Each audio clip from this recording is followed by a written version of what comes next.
What's up, guys? Welcome to another episode of Wood. Yeah, on technical terms, I think this is episode 2 of the Firewood movie. Although I'm not really sure anymore what's going on. It's just a huge mess. In any case, though, this video's primary goal is to split all the firewood. Except for this pile. We'll come back to it at the end of the video, then we'll decide. But I think we're not gonna tackle these guys just yet. But you know, in this video we're gonna get to use this guy for the first time. I mean the Girovets splitter. So that's probably gonna be very exciting. I can't wait for that part. Now currently I'm planning to do all the work on that pad. I do have like a little window of area here and I'm hoping to fit everything. Basically I need to fit that guy here plus 4 boxes. So 2 boxes for the firewood, split firewood, and 2 of those boxes. And then I'm just gonna kind of unload and reload if the boxes are full or emptied. And I'm hoping to do everything here. Now we could also go to the other pad, you know, fire up the loader, remove that guy out of the way, then we have a bit more room. But you know, this pad is just kind of completely filled with wood waste at the moment, and I figured maybe it's better if we keep that waste to one pad, then we don't need to clean up the other pad as well. The only plus side that pad has over this one is that it has like decent lights, so we could even work in the dark. But I think that's not really a big issue. I'm gonna try to set up the business quickly.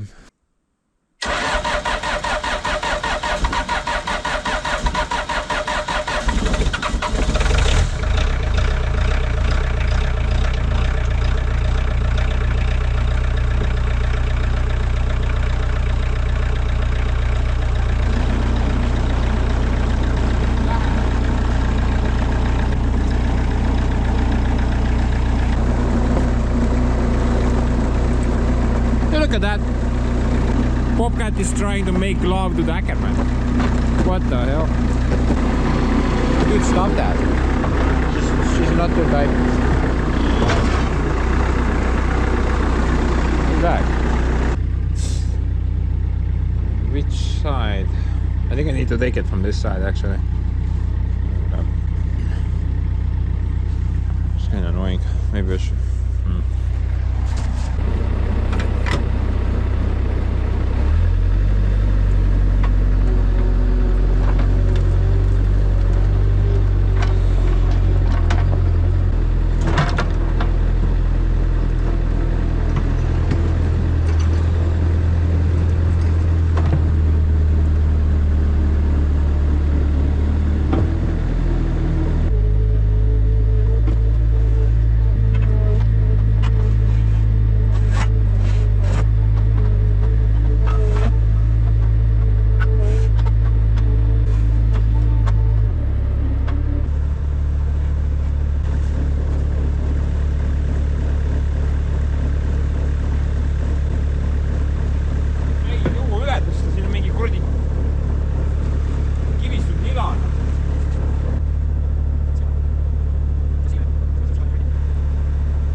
Snowstorm come from? I thought it only rained mud. But I think I'm gonna go with this setup right now. Seems pretty good. maybe bring those closer next time. I'm just gonna grab the thing from here, go through this, stack it there. If this is finished, wrap it up. Next box. I think it should work. Technically I could put the second box here as well, maybe. But now let's start off with one. Oh yeah, I need to power this guy. In order to power the log splitter, like you guys know, I just need to hook it up to something. And the last time we used the Bobcat, but now I probably need that guy, so I think my only option is the Anmar actually. Or maybe Joseph. However, I have nowhere near that much fuel. So I did a bit of research, and according to Google AI, this guy actually delivers pretty decent oil flow. So the numbers are 21 gallons per minute, so I'm guessing that's around 80 liters per minute. Now we can compare that to the Bobcat's 13 gallons per minute, so this guy delivers almost twice the speed of the Bobcat. Now it has some type of tandem or threesome pump on it, which basically means it has 3 pumps connected to the engine, and they all feed the entire machine. Like one pump is meant for the drive, the other pump is meant for those things, third pump is doing the dirt thing. So that's necessary if you do like multiple things at the same time. If you only had like one pump, then you can't do anything at the same time. And according to the Google AI, this guy can deliver 21 gallons per minute, which is definitely gonna be faster than what we tested out the log splitter with. The pressure is about the same as well, but guys, there's also a but. The same Google AI also mentioned that the auxiliary line may not have that amount of speed. It may be toned down for some reason. So maybe the speed for the auxiliary line is the same as what's on the Bobcat. That's actually very possible at this point. Guess we just have to test it out. But we also have like a backup option. I figured maybe we could plumb the log splitter up to one of the boom cylinders. Then we would get the faster speed. Technically, that would be an option, right?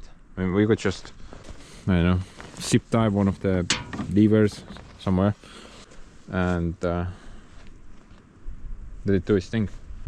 But now let's test it out first with the auxiliary line, because everything is hooked up there. I just need to connect the hoses together.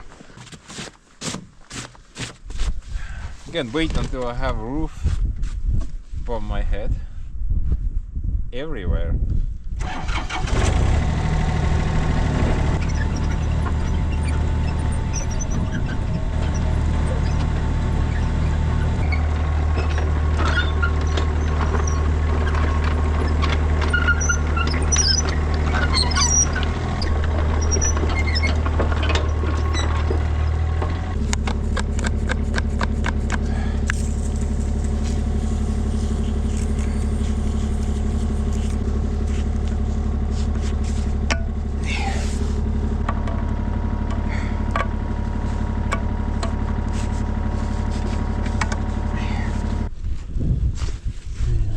One was it? No, not that one. This is the auxiliary line. Sadly, this thing doesn't have like a locking function. But actually this hoe does. It's that lever. That's the auxiliary lever, and you can lock it down, but that's seized. That doesn't move. So we have to use that. I guess we can just make like a wedge. Stick it on either side. I'm not sure which way I need to put it right now. It will only work one way. Like 5.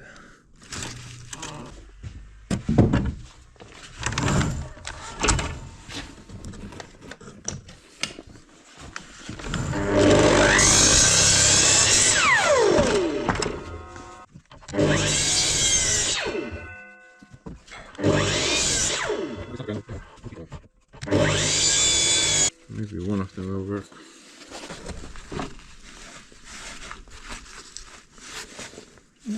Very good. What's this one? Nope, this works better.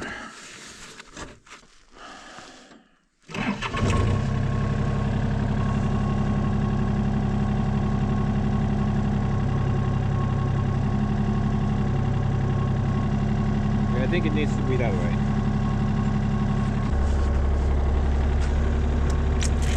Whoa. Shit on. Kuskilt lendas midagi välja. Voolik jumal lahti raisk, pole isegi kinni keeranud.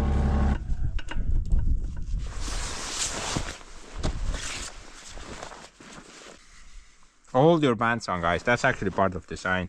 You know, I anticipated that. I'm gonna scratch up the legs with the Bobcat. You know, the paint.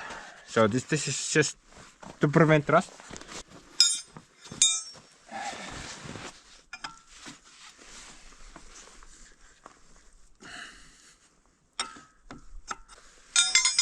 Kuradi 32 võtis on, ma ei saa aru. Putsi küll, noh. Okay, so I'm dropping in here for a moment. 32 wrench. 32 wrench. Check this crap out. One will fit. Oh, wait a minute. One more time. One will fit. The other will not. I mean, you literally need to hammer that thing on there. Look at that crap. What is this?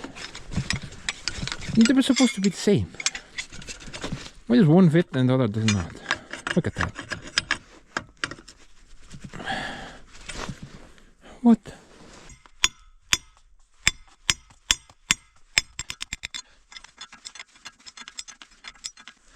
You know, honestly, I think this is going to be a very boring video. I mean, if everything works nicely and nothing explodes. And we're just going to be splitting firewood for, I don't know, 4 hours. This will not be fun. Hopefully everything will go AWOL. Ole seal siis. Lähen ostan uue.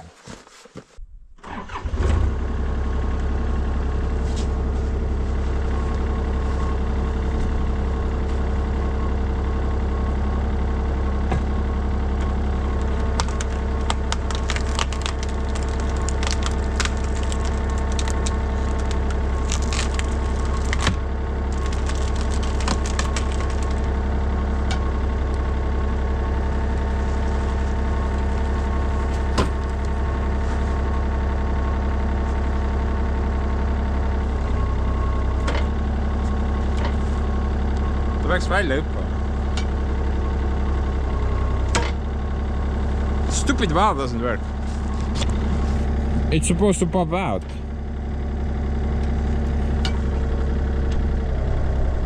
Maybe it needs more speed.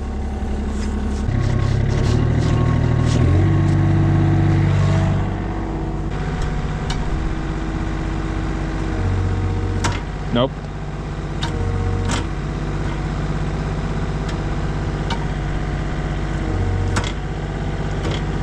The pressure is the same, it should work. 2500 psi. Last time it worked, I don't know what's going on. Probably Chinesium as well. But guys, first log split. Very exciting. I'm gonna go on a lunch break.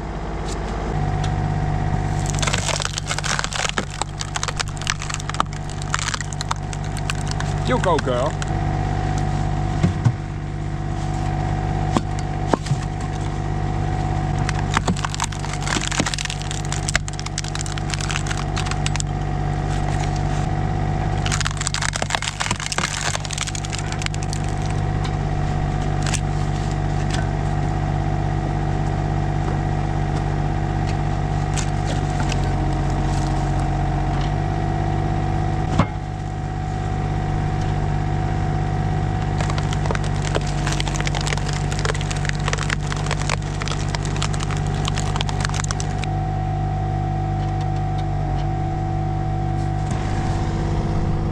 at that, it's leaking oil from there. What? What the hell? Why? Dude, this is Chinesium. Look at that. Dude, this is not even Chinesium. This is super Chinesium. The thing was not even torqued down.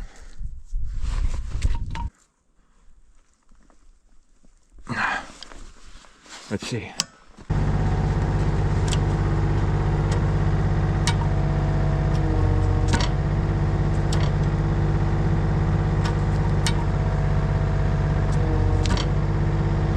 It's kind of a bummer, honestly. What sucks is that last time it worked just fine. I'm not really sure what's different. Well, the machine is different, but the pressure is exactly the same. Yeah, the Bobcat and Yanmar working pressures are exactly the same, 2500 psi. So that can't be the case. I'm guessing the flow is the same as well, because the ram seems to be moving at the same speed roughly.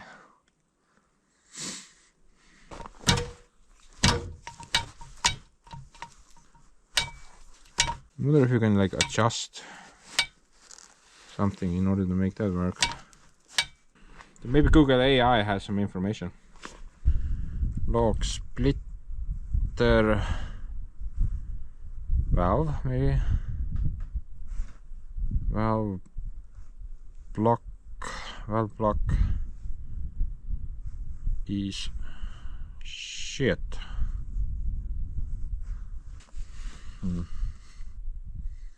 A log splitter valve lever that will not return to neutral is typically caused by incorrect detent release pressure adjustment, or a stuck or dirty valve spool, or loose internal components.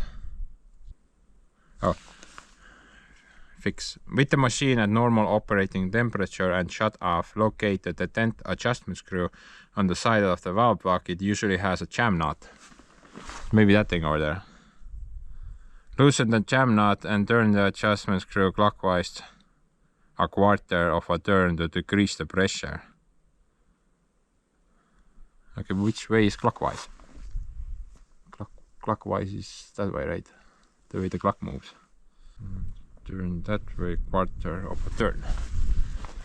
Well, worth a try, I guess.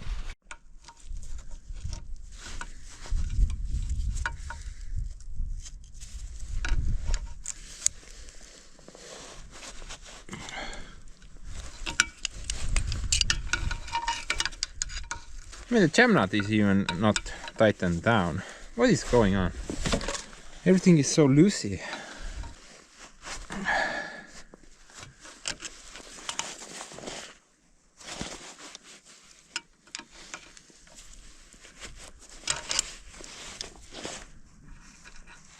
Okay, so we need to turn that clockwise, quarter of a turn.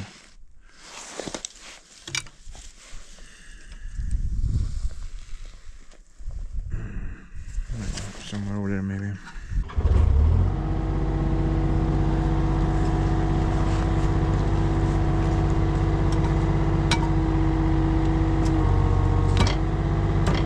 Still nothing.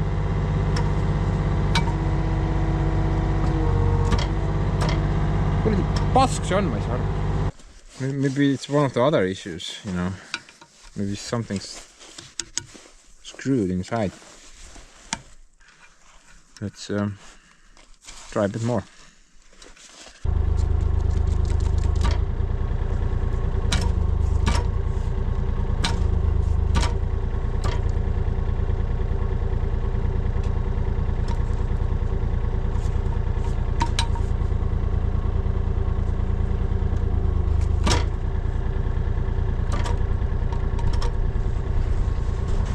Alright, now let's try the other way.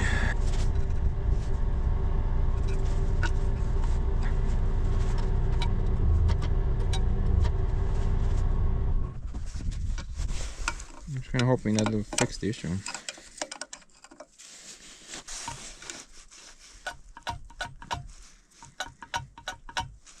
But you need to turn it out, not in.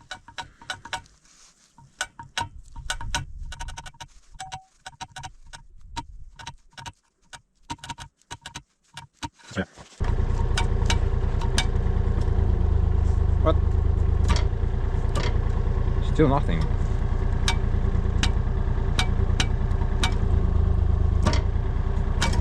The thing just doesn't work. And the pressure is what's supposed to make it pop, right? Out of gear. But the thing just... Look how loose it is right now. And the pressure doesn't do anything. That's weird. I'm pretty sure it's not a problem with the screw over there.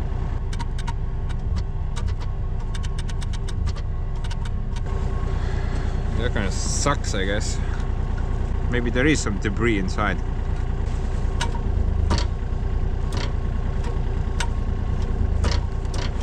And this will not work because first of all, the pressure will be unnecessarily high during idle. Plus it's gonna heat up the oil on the machine, and the Yanmar does not have an oil cooler. Luckily it's winter time, so it's not gonna matter that much.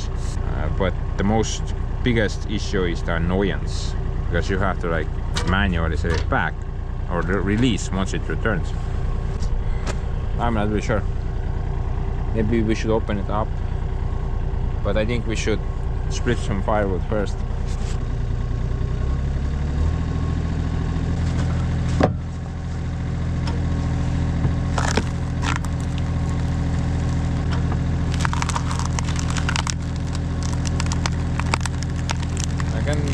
I cannot hear you very well. Bad connection maybe. Okay.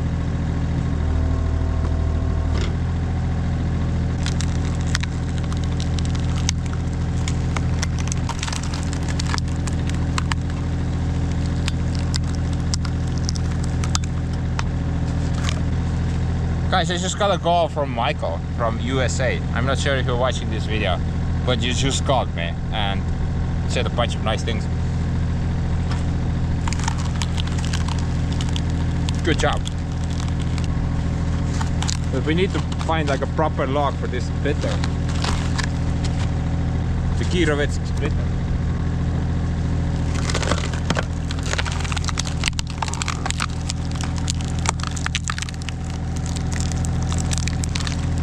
Nice, I'm really liking this lock splitter.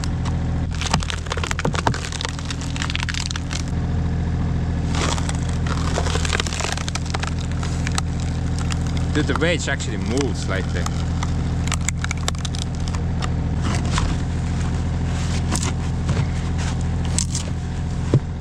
Yeah, the entire wedge actually went like that.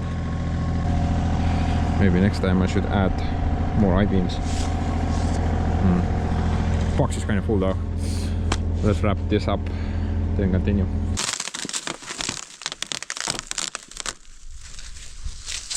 Oh no.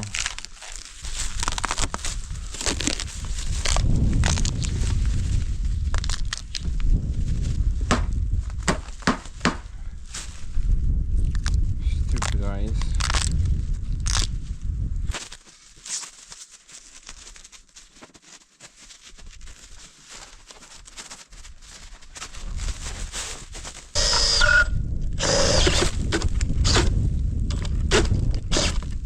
Türa, sohv, mida sa türa teed? Vaata lahti, kurat hile kõik perse keeras.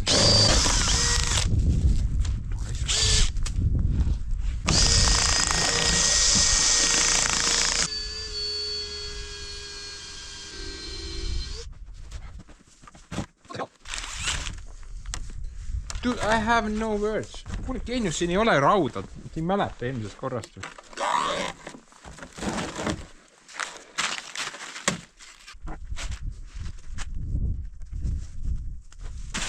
What?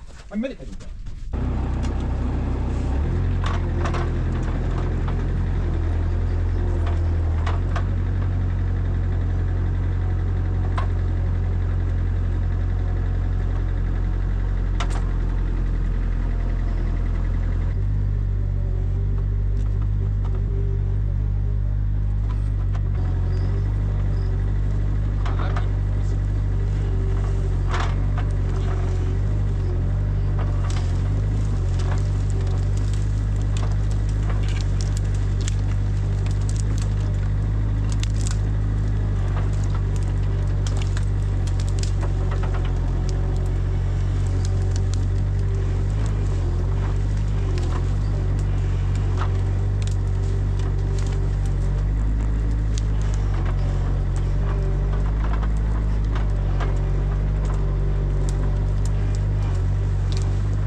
last time I used Google Maps to traverse my homestead.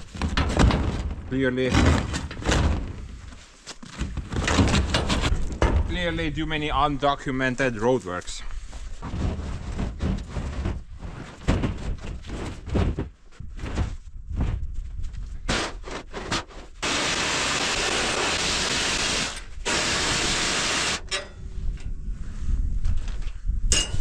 But anyway, I think I'm gonna continue with the current setup I have. Maybe we'll take a look later why that valve is not releasing on its own. But honestly, I think that's maybe not even gonna be like a problem. I just need to put more hours into the splitter, then we can make a decision. About the auxiliary hookup though, I think I'm gonna leave it there. I'm not gonna plumb it to the cylinders. I think it's not worth it. That seems to be working out pretty good. I mean, it seems to have like a pretty decent speed, so... And besides, maybe too fast is even problematic. I'm missing one element though. I need a box here for stuff like this. Waste.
The splitter works very good, but I do have like a little math related problem at the moment.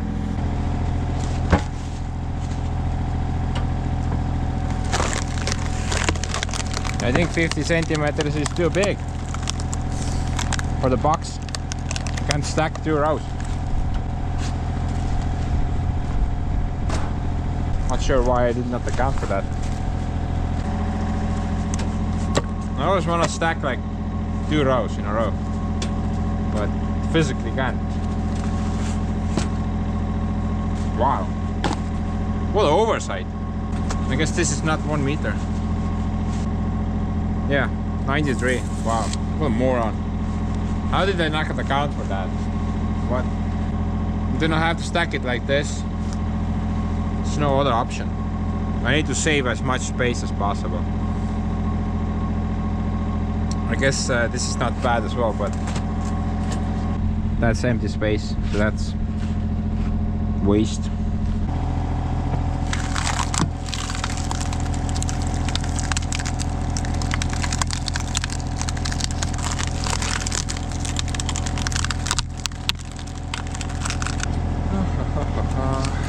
Love the splitter though.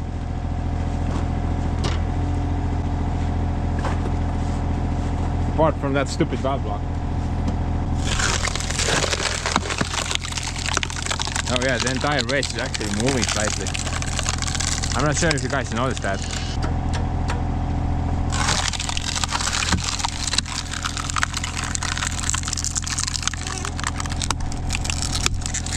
Maybe the wedge location is a bit off. Maybe it should be a bit higher. I mean the counter wedge. I mean the wings. I mean, for example, I should split this at least once more, I think. But if I split this, then it's gonna be like too many tiny pieces, I think.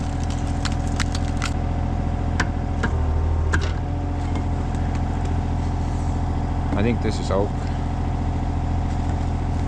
This smells really good. The poplar is absolute junk. I don't like that whatsoever.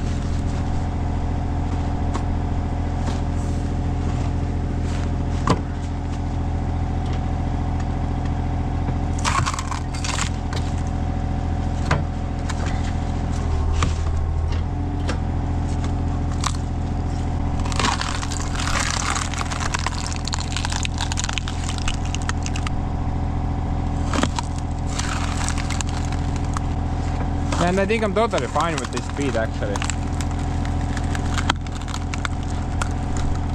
This is totally fine.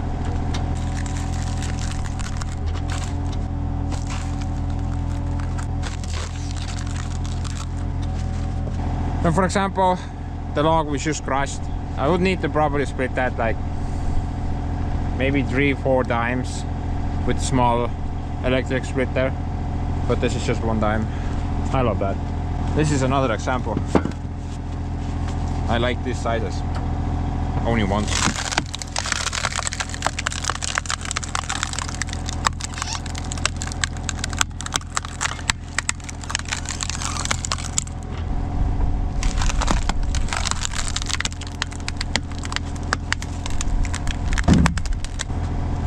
Yeah, it looks like there's no stormish back.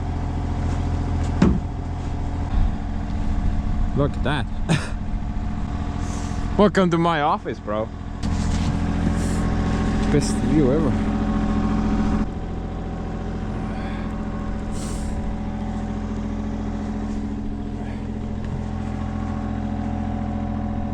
Wait, what? Nothing's leaking? Are you kidding me? I'm pretty sure that's gonna explode soon, so we get to fix something. Dido. Yeah, that's not even warm. I actually love using the Yanmar for this. I don't know. Seems like a very good option, honestly, to power the thing.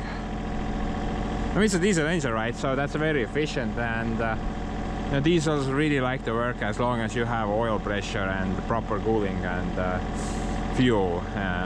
Then diesel doesn't mind. It will run for freaking, I don't know, forever.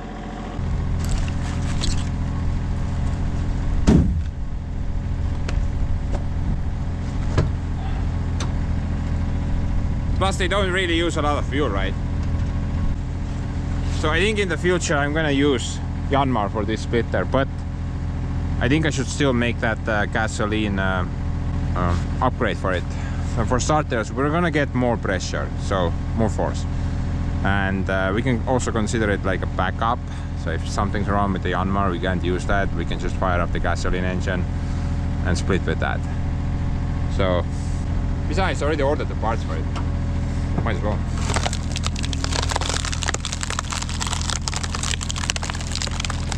But I'm really liking this setup right now.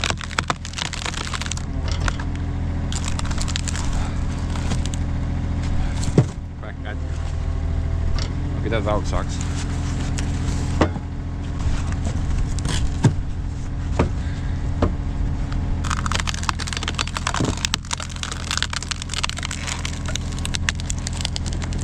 I hate this wood.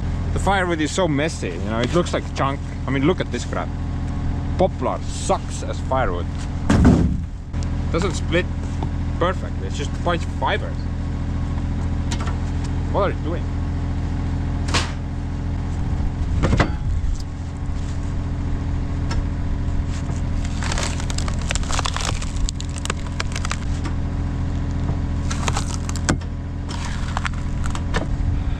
Not that we need it, but I'm gonna put the RPM maximum. Let's see how fast this is. Not much faster, right?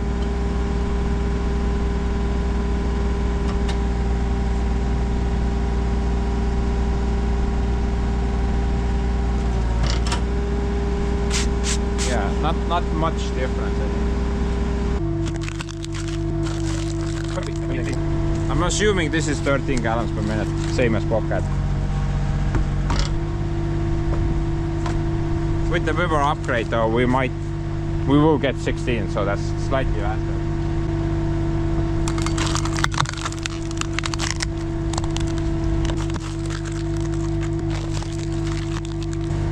Yeah, this might be interesting. Quite the knot there.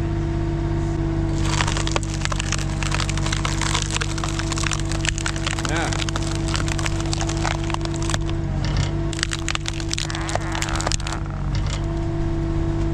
Dude, this is not firewood, this is junk.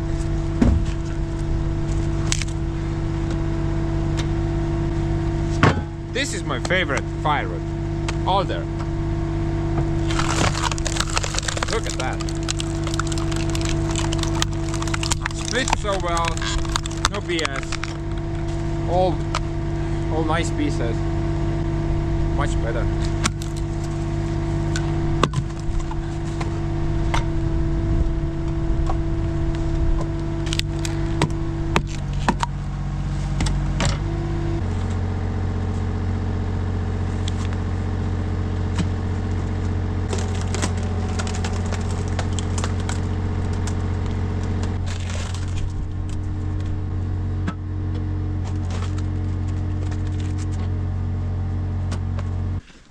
I was kind of curious how the ram fix has held up. Interesting. Even the JB weld is scraped off on some spots. The chrome paint is definitely gone. I don't see any of that left. But plus JB weld as well. Something's scraping that off. Maybe the wiper seal. Seems kind of unlikely though. Yeah. I think it's fine though. I shouldn't really worry about it too much. Now, if this guy has like internal leaks, then who even cares? That's not important in this setup. But if this starts to leak very badly, then we need to do another fix on it. Right now though, it doesn't leak whatsoever. So maybe we're fine. Also, this is good. In addition to this setup, which I'm really loving at the moment, I also like that I put the logs inside the boxes. It's so much easier to just pick up the logs from the box rather than from the ground. It's just 10 times easier, guys. Plus, as you can see, one box is empty now, so I don't need to go grab another one from the forest over there. I can just take this, put this there, and once that's empty, put that there. I was kind of hoping for this, that I can basically reuse the boxes immediately after emptying them, and it seems to be working out great so far. However, I think the log boxes actually contain a little bit more wood than the split boxes, so this may be a bit of an issue for me, because right now I only have, I think, like 7 or something left of those things in the forest, and if I run out, then I'm basically screwed. So hopefully that's not gonna happen.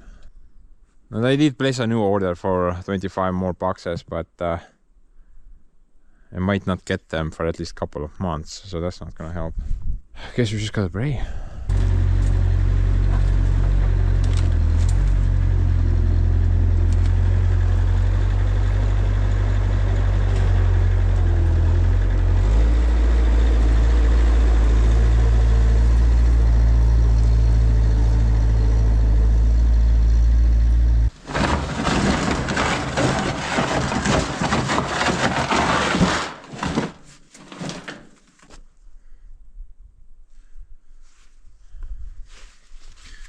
Yeah, I'm kind of curious how long it's gonna take me to fill one box. Currently it's 18:22, so a little bit past 6 p.m. To all of you free people out there, let's do a quick test.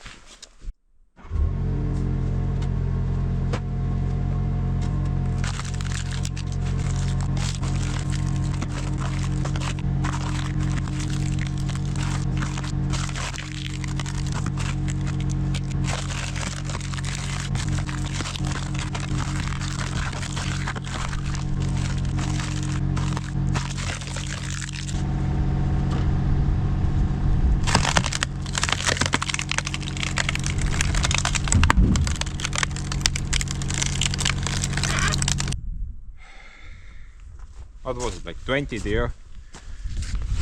Bro, it's 18. I mean, 18:48 now. Well, the box is not quite filled yet. Actually, I ran out of food over there. Plus I think we need to deduct like 10 minutes because I had to scratch my ass for a bit. But dude, I think this is just amazing. If we like ignore the ass scratching, then definitely like 15 minutes per box, which just sounds insane, honestly. That's like 15 minutes per 1 cubic meter of firewood.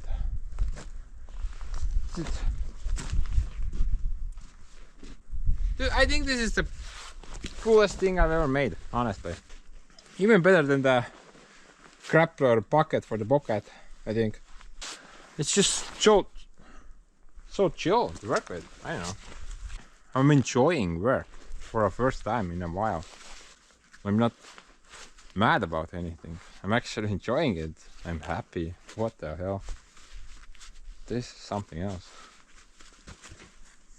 And while I was cutting the pieces with that little roller deck, I felt like I was losing one brain cell every 1 hour because of all the misfortunate events which were occurring all around the mill.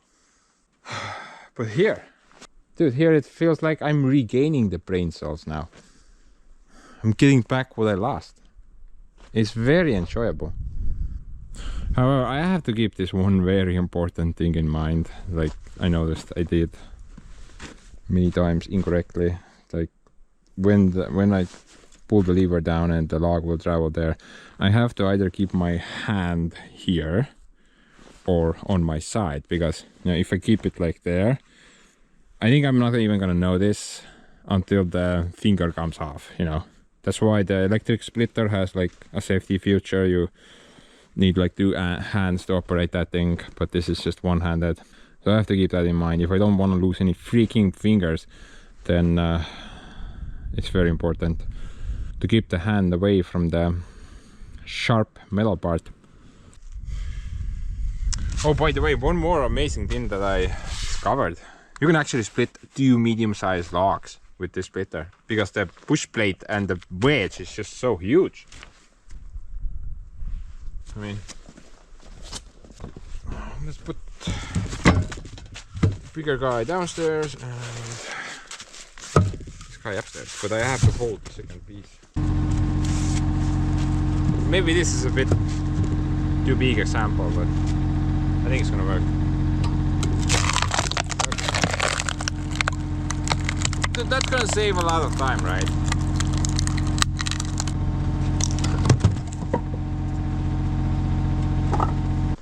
Actually, I think I wasted more time stacking the firewood than actually splitting it. To be honest, I'm glad. I'm glad that I did not make the drop down splitter. If I had that option, then I wouldn't be able to like adjust or split 2 logs at the same time, or sometimes I need to reload because the log is too big. Then that would have been a huge pain, right? I would have literally needed to go down there somewhere and like do the business. I'm so glad I chose this option. This is much better. Height is perfect, plenty of splitting power, double the fun. Stupid piece of crap valve doesn't work, but who even cares about that? Maybe I will, but later. Also, Mr. Samurai, perfect match for this guy. Wow. And nothing's leaking. That's just not normal. But anyway, guys, I'm gonna pick this up tomorrow. I have an idea that I want to do tomorrow. So, see you tomorrow.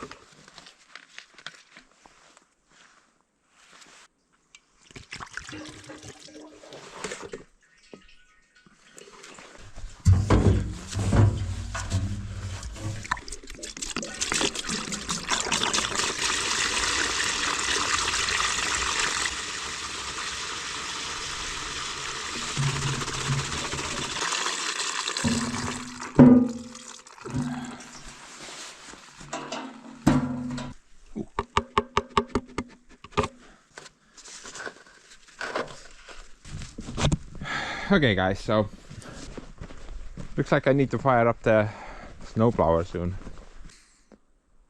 But that has nothing to do with this video.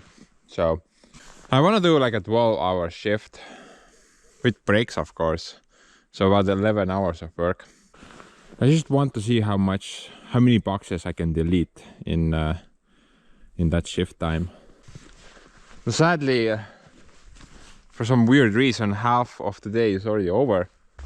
I mean, it's almost like 11 AM already. Stupid sleep. But no, it's fine. That means we just have to finish this tomorrow sometime. I'm just kind of curious how much wood we can split in that amount of time.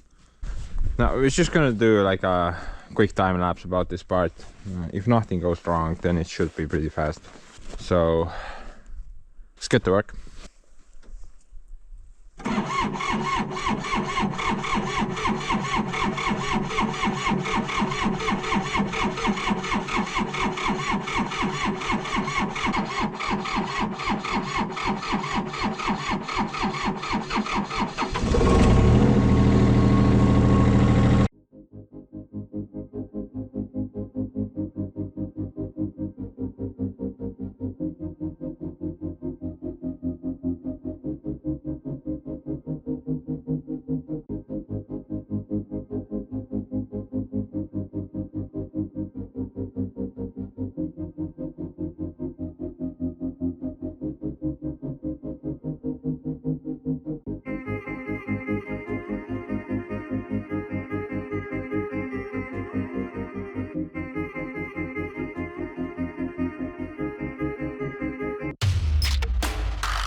Yikes.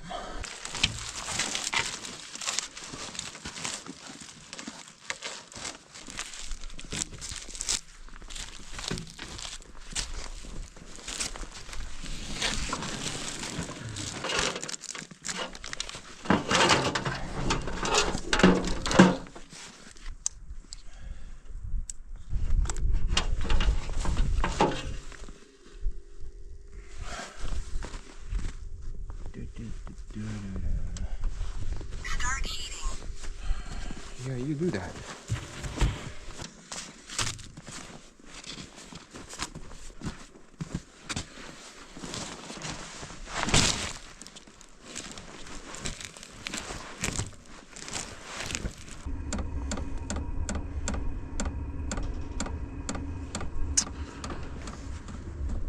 Oh man.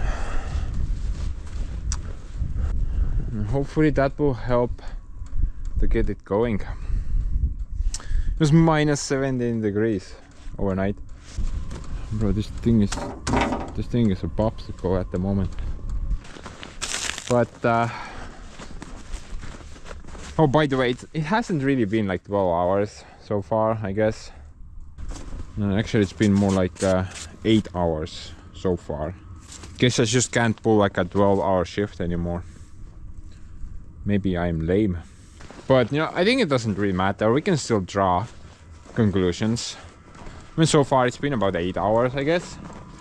And we have successfully deleted 10 boxes in 8 hours. Dude, I think that's just crazy. I'm just flying through the freaking firewood. 10 boxes in 8 hours, bro. That's almost at the speed of light. Oh, and by the way, I decided to dry out the new roof system. I just gonna cut the thing diagonally in half and get like 2 pieces of roof. I think it's overall pretty good, you know. It does have pretty decent overlap on all sides. That's definitely better than the plastic crap over there. Plus, you can even stack under the dome, so you can even make it higher. I guess the only negative thing is that you can't stack 2 of them on top of each other if you put it on both of them, right? But this will work as well, I guess. You just don't put anything on the bottom one and just put the pallet with the roof on top. It will shield the bottom box as well, right? Maybe not perfectly, but to some degree at least. So I think I'm just gonna keep doing that. That seems like a better option of what I've been doing so far.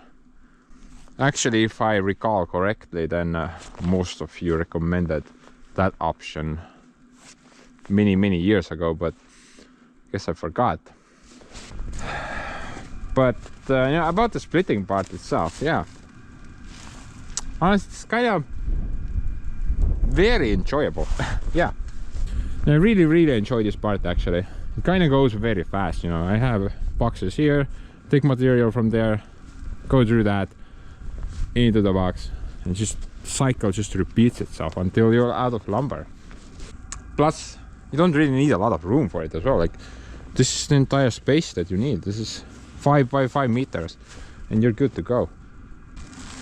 And this thing has been working out really good. I'm really liking the setup. However, yes guys, there is a however. I did notice a couple of little oddities that maybe we should fix. Now, idea number 1 is the support deck, but maybe add it on this side as well. Now, I noticed that a lot of these smaller pieces, especially the ones that go under that wedge, they just kind of tend to fall down there, and then I need to bend over a lot. It's a very small piece though, so it's not really heavy to pick it up, but you know, bending over like 10 times per minute seems kind of a lot. So maybe if we add like a support deck on this side as well, we might benefit from that. But you know, I did notice also that I do tend to like lean over to this side a lot, and then that extra support deck would just constantly constantly get in my way, because I would be like stuck somewhere there would be a wall. So I'm not really sure if I'm gonna gain anything by making that little extra upgrade. I think it's not worth to do it right now, all things considered. But another little thing that I noticed was that maybe we should adjust the wings, the side wings a bit. Maybe we should take them higher. With the height they're at the moment, and this part, which will be split, the bottom ones, they're kind of small. I mean, stuff like that. Sometimes they're even this size, but usually they're this size. So I think if we take the weights a bit higher, then it's gonna be a bit better. I mean, both of them. We're just gonna cut these off, take them slightly higher. However, you know, Super Sister was here as well yesterday, and she was very pleased. I don't know. Super Sister likes them small, I guess. Now I, on the other hand, prefer these big, meaty pieces of wood like that. You know, something like that and something like that. I mean, you just gain like more heat from these giant blocks of wood rather than feeding the little ones into the stove. Right?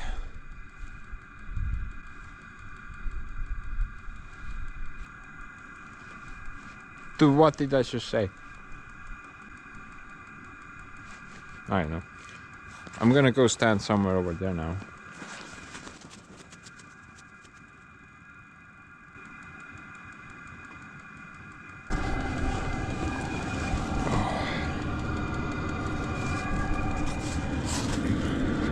Oh, frost. Get lost.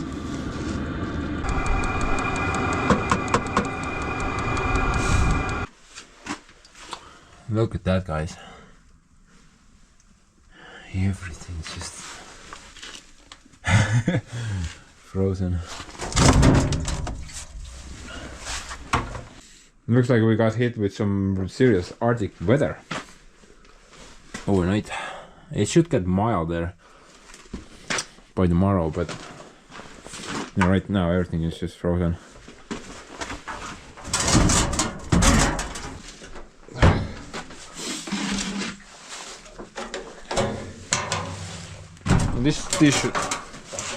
This diesel should be winter rated, I hope.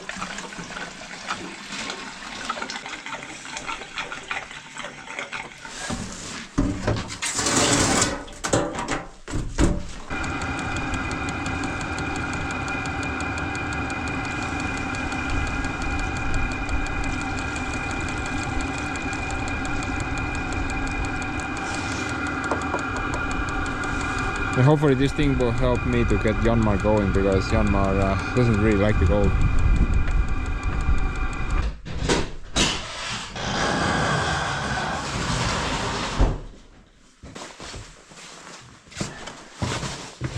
And this bobcat has a nice cozy cave.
Meaty boy.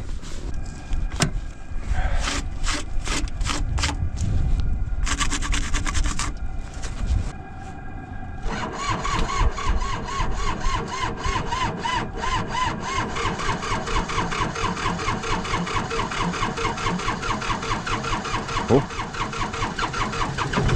Yes.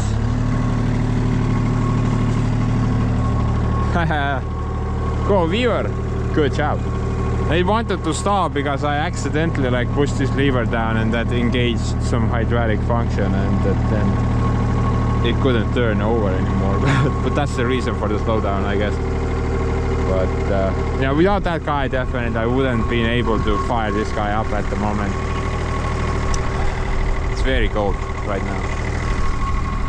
Very good.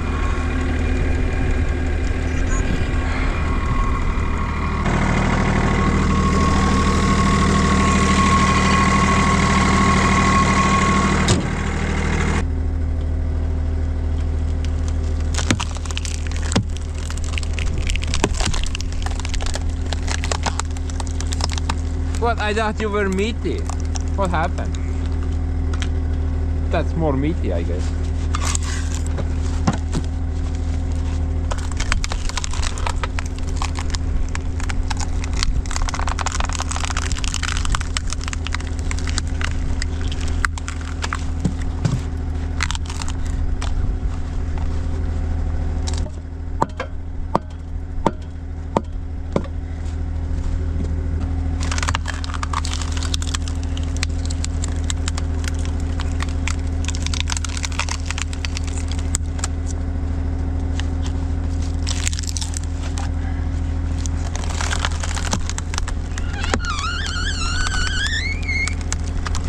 Stop crying. So anyway guys, I think I'm just gonna continue right now. I mean honestly that lever hasn't really bothered me almost whatsoever. But you know, we're gonna open it up later.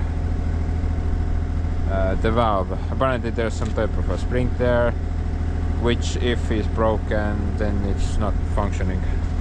I think it's not worth to dive into right now. So we're just gonna continue.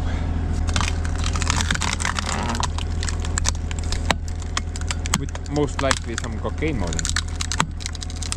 What else there is to do?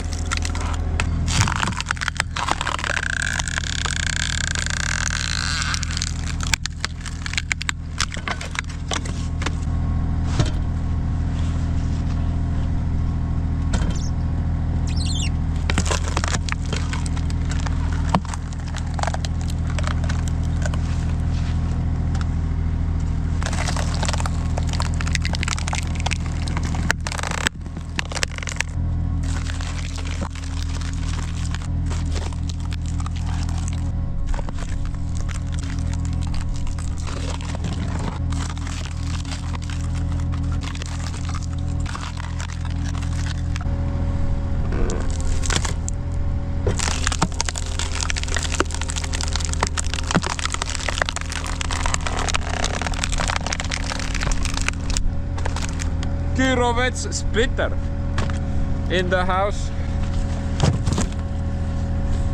Dude, I haven't found like a single log. I can challenge this dude so far. I mean, look how it went through. That nut part, it's just kind of plowed through it, like sideways. Huh. Look at that.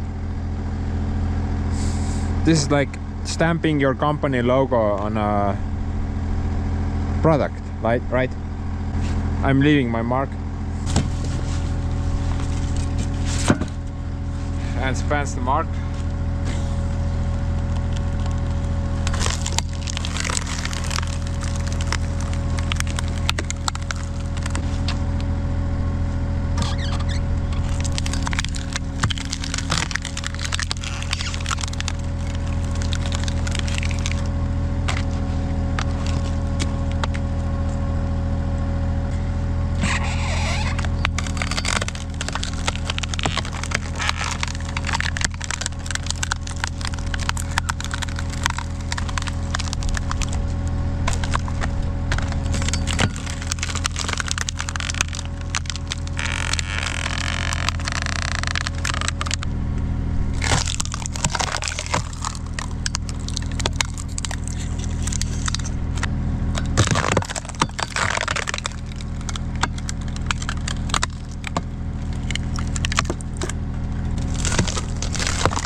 piece of crap wood, guys. This is still an issue, even with this splitter. Now the problem is not that it won't split, the issue is it won't release. The fibers, bro, the fibers, they're real. They hold on for dear life. It's so annoying, especially if they have like nuts, the logs. I mean, this is a very good example right there. Thing has like a nut in it. That's like super reinforcement, I guess, and yeah, it will split the log in half, but you cannot get like pieces free. You have to really put your back to it. The fibers are just so strong on these guys. It's not worth the effort. The problem is that the ram is too short. It won't be able, it won't push all the way to the bait. It's like this cap.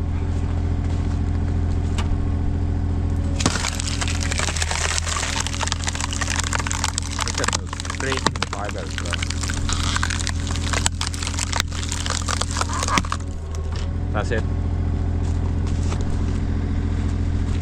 Yeah, it's completely stuck. I hate this freaking log.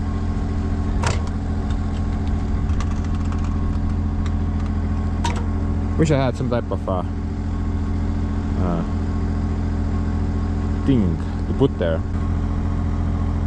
Yeah, my head is pretty thick. Maybe put that there.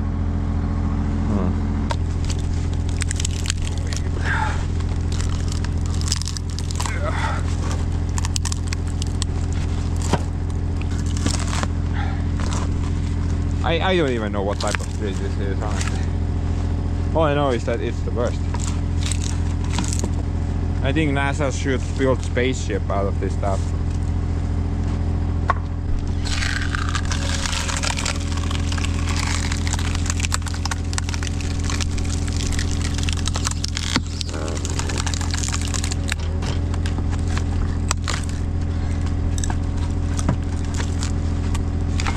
Mine perse, kuradi sitt pask. Kuradi svamm. Let's go.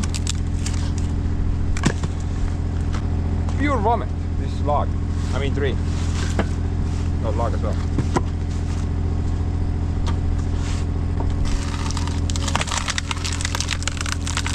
I'm guessing it's elm, I think.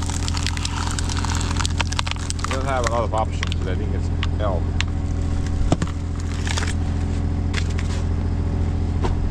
Oh, one more. Very good. This one even has nuts.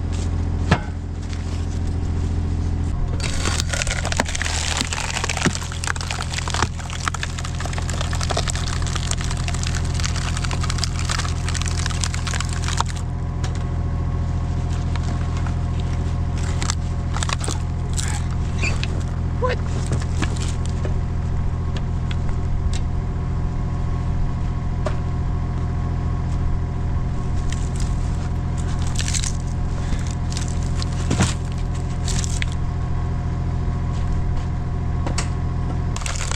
Get wrecked, you piece of crap!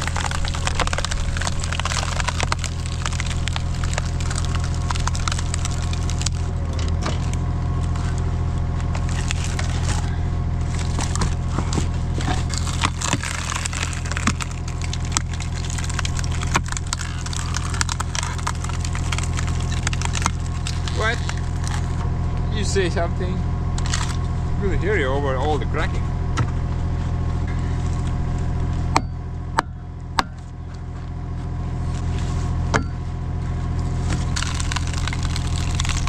I don't even care what this tree is called. I'm just gonna call it fiber optics, because that's what it is.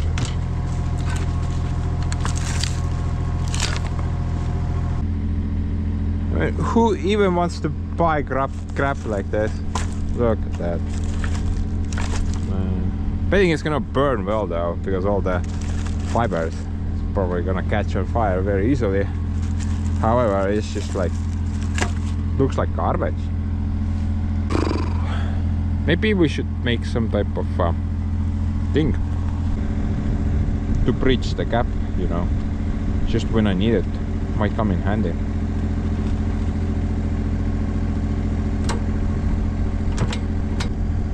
Maybe like 13, just to be safe. Just gonna push the log all the way, then put the thing back a bit, put the connecting plate, and make pasta.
Yeah, I think this will work pretty good, honestly.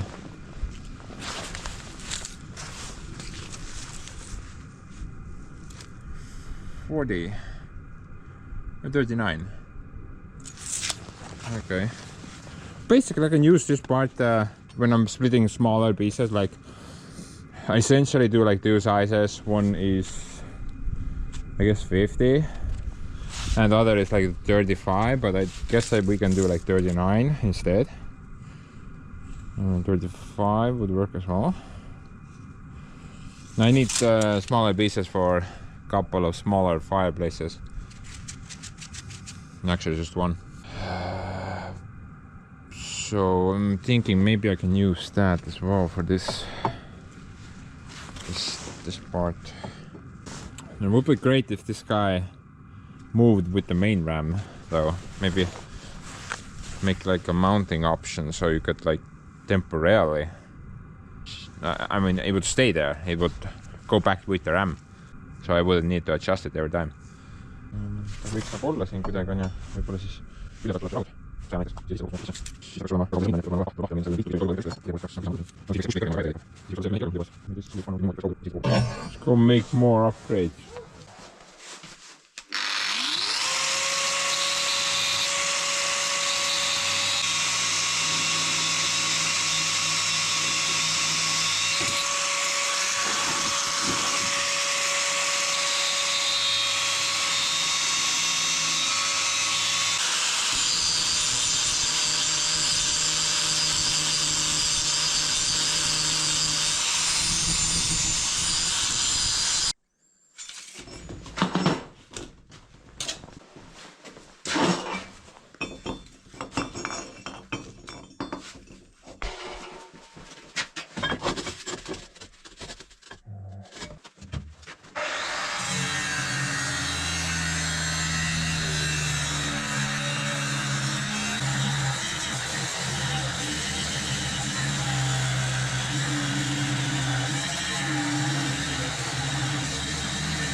I can use this big freaking disc. Now I can visibly see the thing oscillates inside the line.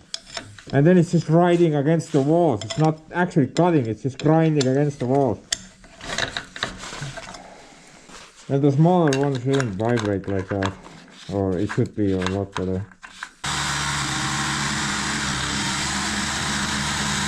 This is so much better.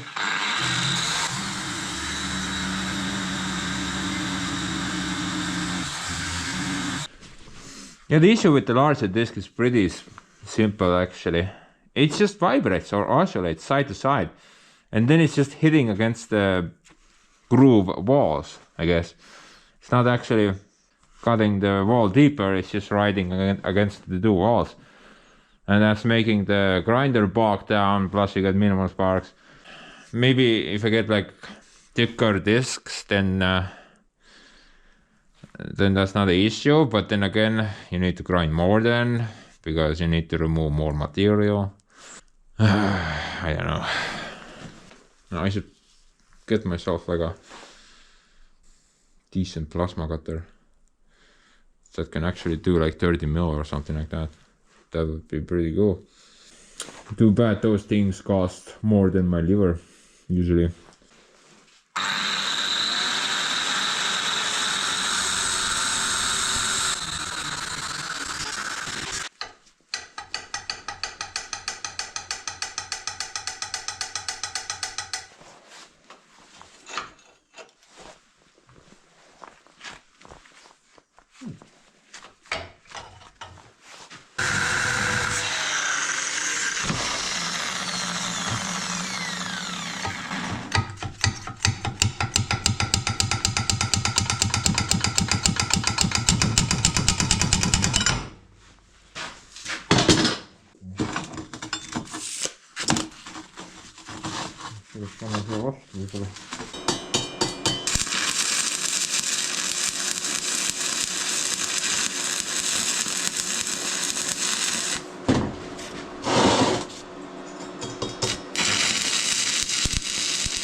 Ah, look at that. What a piece of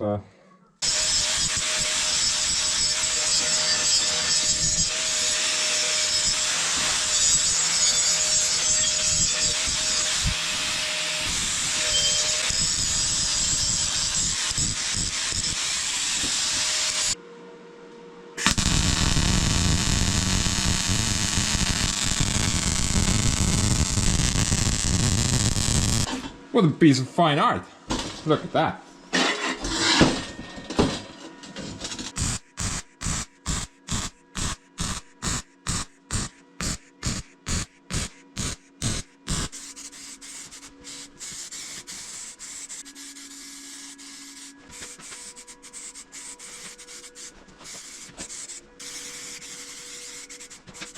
Woo! Now it's smoky art. Oh, look at that. Such a fine fit. I mean art. Whatever.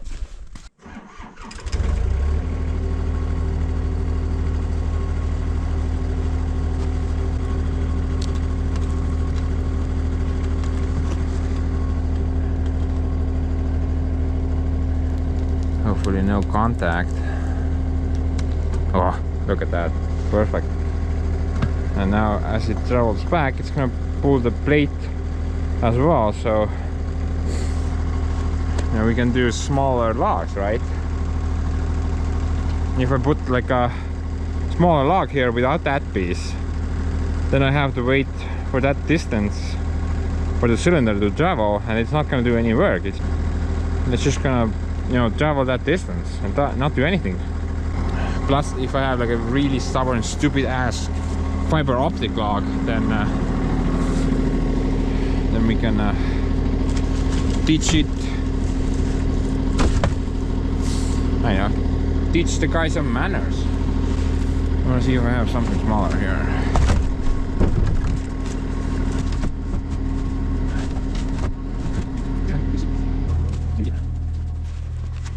What the crap is that? Okay, this is kind of too small, but I guess we can try it out with this as well.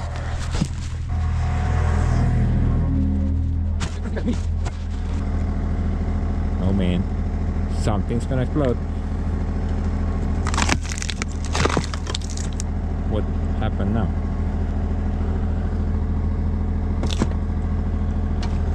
Oh, maybe that's a problem, you know.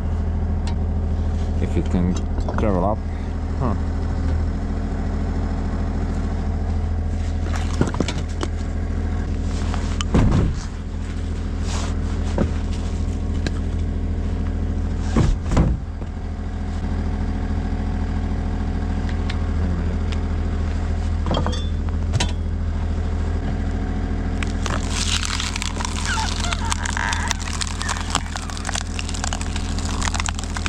What the crap is that? Bro, look at that mess. Nice guys, we have the art piece. Hopefully we'll fix it.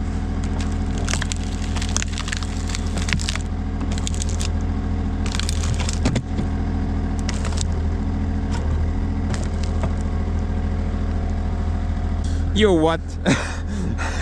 What is that? Shut up, stupid pressure. What is this? what is this? What type of wood is this? Holy hell. It's like a sponge that doesn't break. Man, this is fine art. Dude, that is not fine art. This is fine art. We need to make a mold and pour it into epoxy and sell it for $6 billion. And but about this thing though, I'm not really liking that it can turn like that.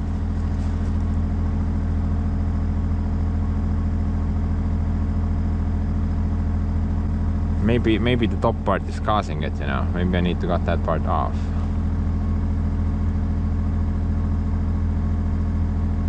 Yeah, probably. But then I'm gonna lose the option to split multiple logs at the same time. That's why I installed it there. I'm not really sure. You know what? I think I'm not gonna do anything about it right now. Not gonna waste any more time on this.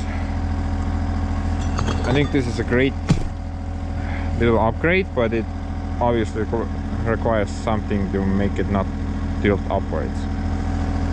Maybe you guys have some ideas. Throw them somewhere. I mean, we have a lot more important things to do. For example, figure out why Steve's here. I know, yeah, the guy just spawned in.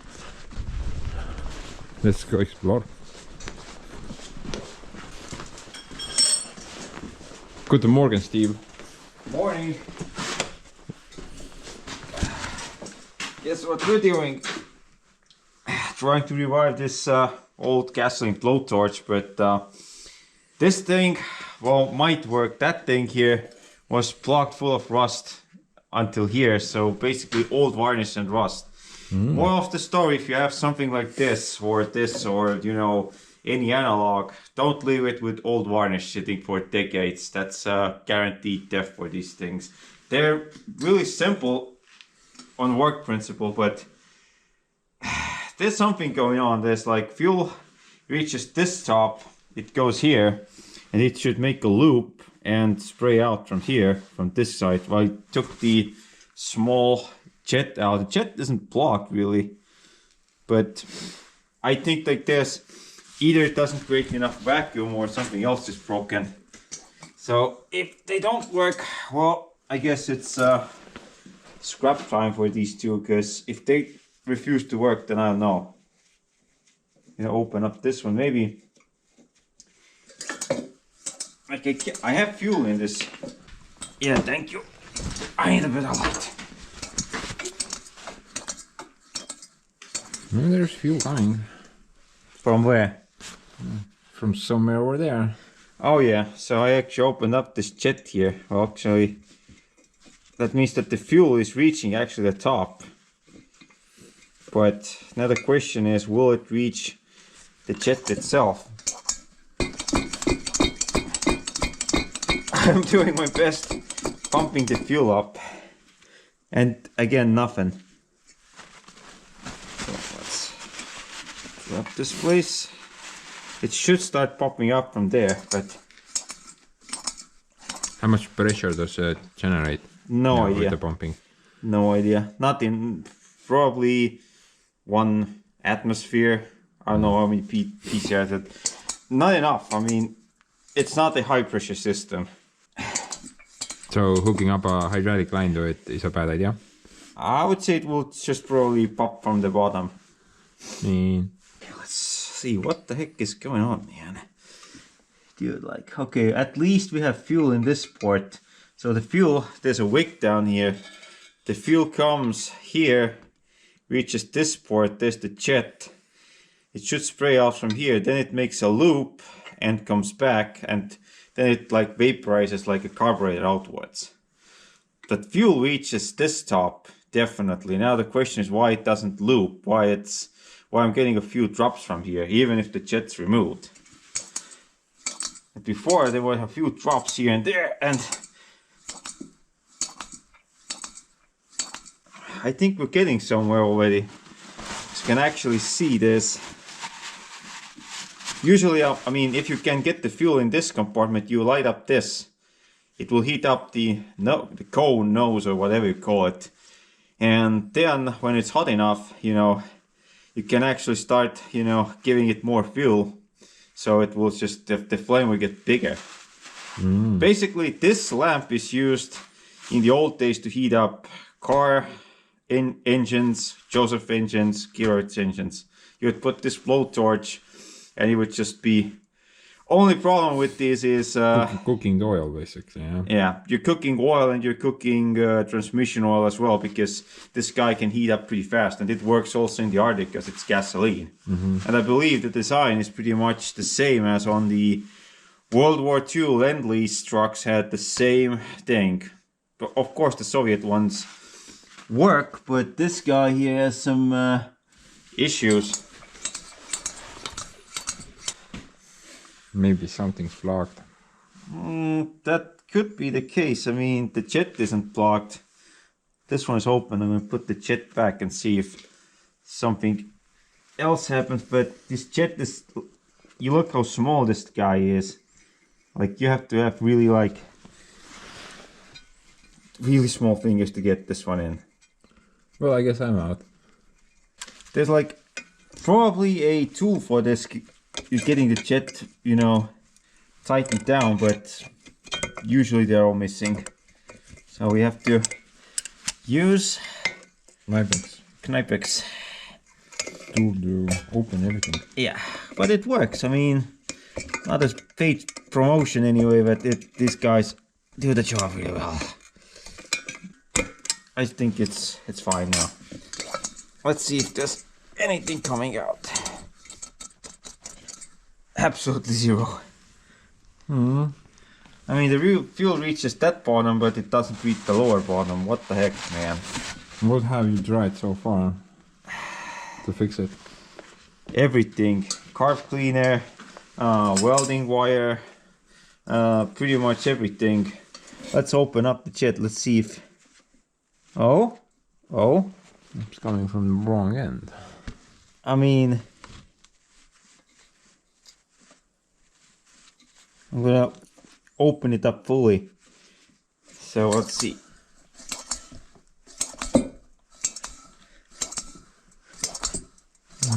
Nothing, not even a drop. What the heck, man? That's kind of like disappointment already. I think there's just some rust in some line somewhere. You know, there's fuel coming. See, It's coming from that's the upper plug. Yeah. That's from the upper plug. We don't need fuel coming from there, No. I assume. I think it's not building up pressure maybe, because that doesn't seem like a lot. I mean, we could try the air compressor and pump in something and see if that makes a difference. Maybe the hand pump is just that worn, but it shouldn't be. I don't know, like I'm kind of out of ideas. I've cleaned up all the jets. There's only one jet here that's directly aligned with this, so this is fully open now. We should have some fuel here. The fuel is still leaking from the top screw. Is there a seal or Yeah, O-ring? there's no O-ring, there's a plastic seal. I mean, there's pressure building inside. Maybe the wick is plugged, I don't know.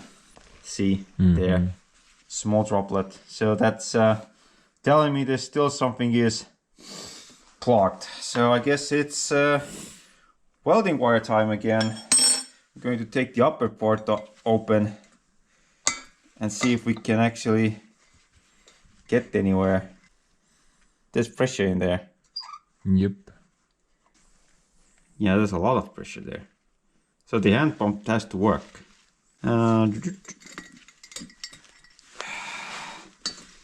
just start throwing the wire inwards and see what happens. There's a lot of pressure. Did you try to put the wire through the jet hole? I put this one is free completely. Okay. So it has to be in this lower compartment, has to be the issue.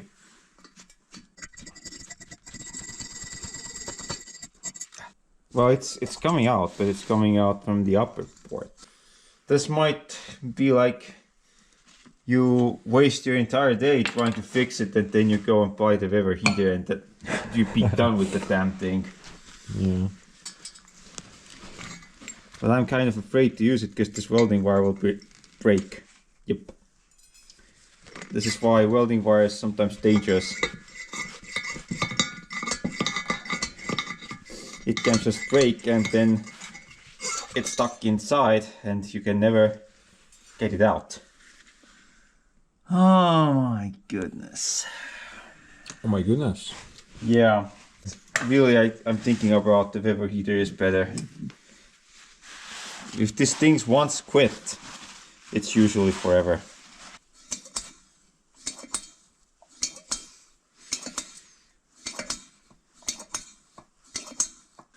Nope. I'm in shock. I'm probably wasting $10 right now just to get this thing running. Dude, we don't have dollar, we have euro. This is much more interesting than log splitting. I mean, if you've been splitting logs for days, this is like, you know, watching some ASMR videos. Oh yeah. I think the main problem is something in this compartment is completely plugged. But how does one open this guy? This one doesn't open at all. Show me the light, please. Actually, it should open. You could actually unthread this guy from here.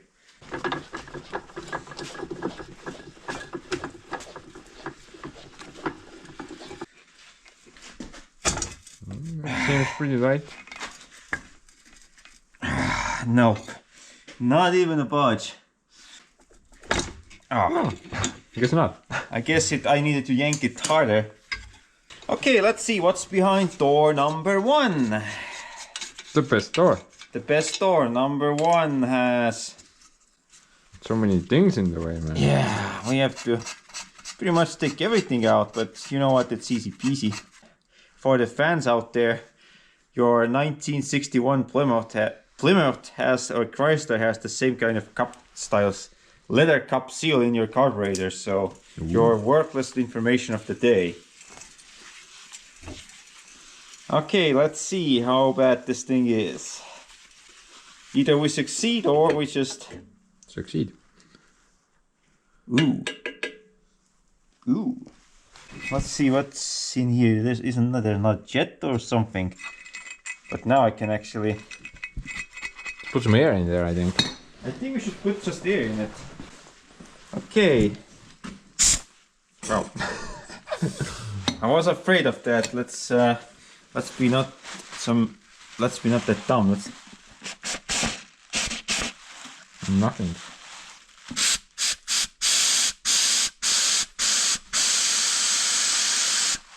Something came out. It's going the wrong way, man, but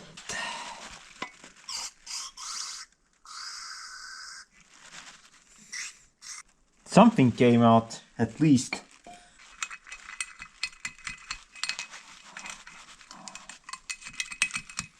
Võib-olla võtta see... Sa mõtled see lahti võtta siit? Ei, see kuradi... Jet ära või? Jet ära ja siis vaadata.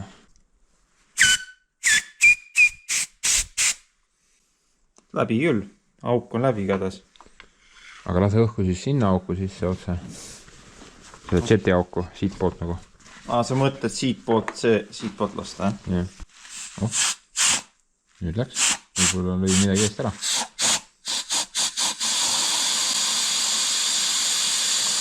Ära see teiselt poolt. No, nüüd peaks töötama ju. Look at that.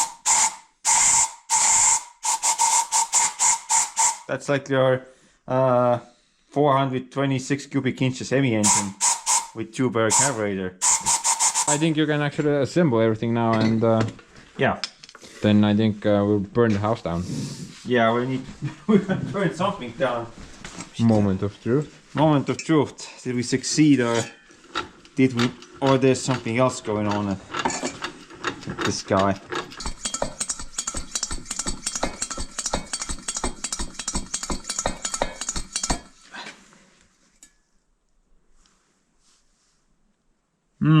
A whole bunch of nothing again. Do you have fuel at the top? Maybe we don't have enough fuel. No, this fuel is... there's no fuel here. No. Now we need more fuel.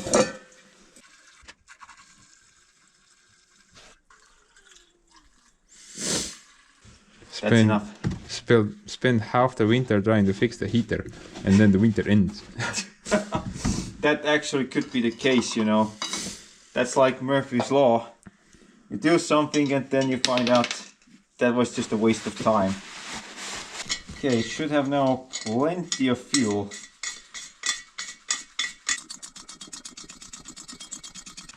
I think you're supposed to pump until you start getting fuel from the top. Yeah. Plunger, perhaps? Yeah. And then you secure the plunger down and then it should work. Yeah. It's got fuel, but I don't understand what the heck is going on. There's nothing going from this jet again. Maybe we broke something. Could be. Fuel. Let's see if we let some air in there. Whoa! Wow. There goes my fuel.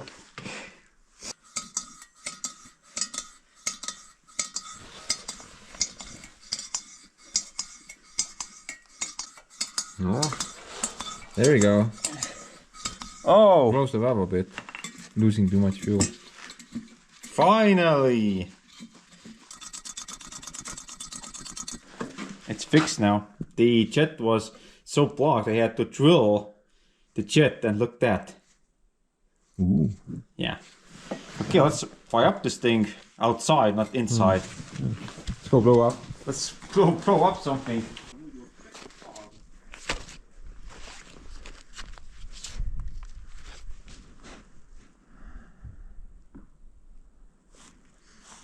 No, we're just gonna wait for some lightning to appear.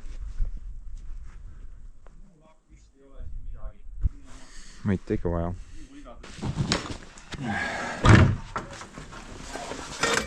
Gas torch to the rescue. Gabe. We're gonna see if how bad this thing lights up. First of all, I'm gonna Just remember, Steve, if you happen to catch on fire, then roll. roll. Okay. Let's see.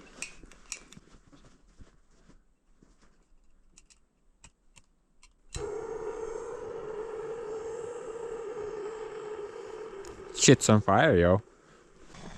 Tule kirsid lahti ja. Yeah. See peabki niimoodi põlema, vaata. It has to warm up first. Yeah, this compartment has to warm up first. Such complex technology. Yeah. And then when it's, you know, burned, then you start to open the jet up. But first you have to pump the pressure up. Now it's just burning out all the old varnish. Yeah, old varnish burns off. Look at that. Smells great, by the way. Yeah, I'm just gonna hide behind you.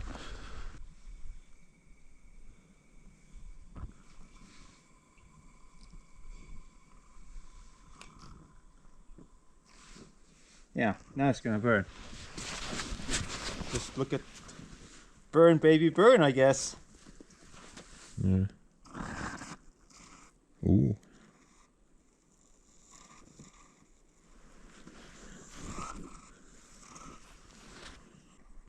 Crank the speed up.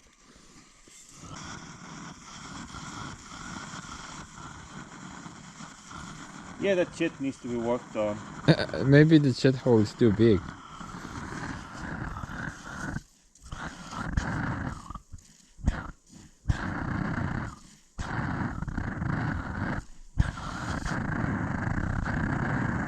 Oh. Soviet blowtorch. And then you pump here to get more out of it.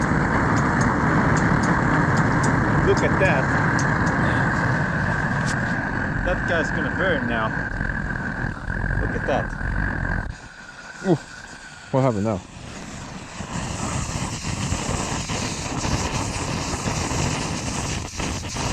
Vlog.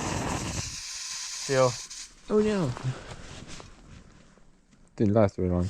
I think that the jet needs to be completely renewed. Yeah. Yeah, look at that.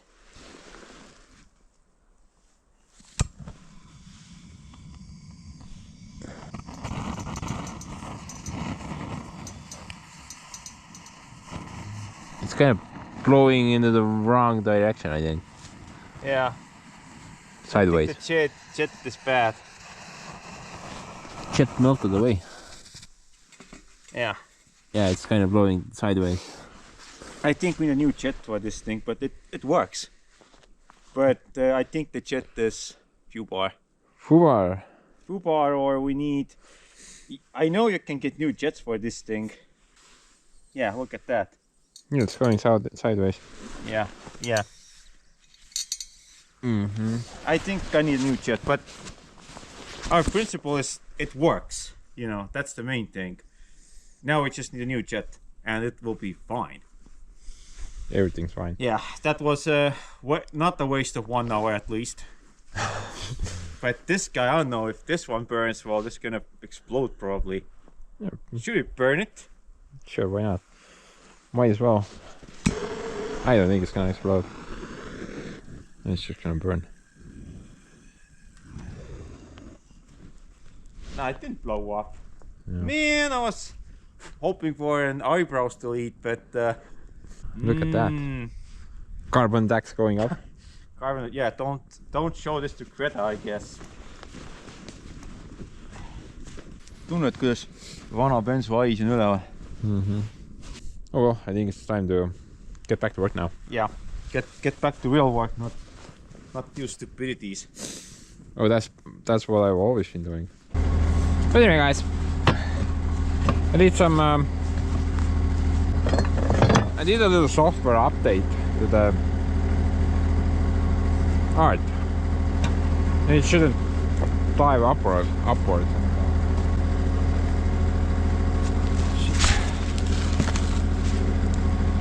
Hope, I mean.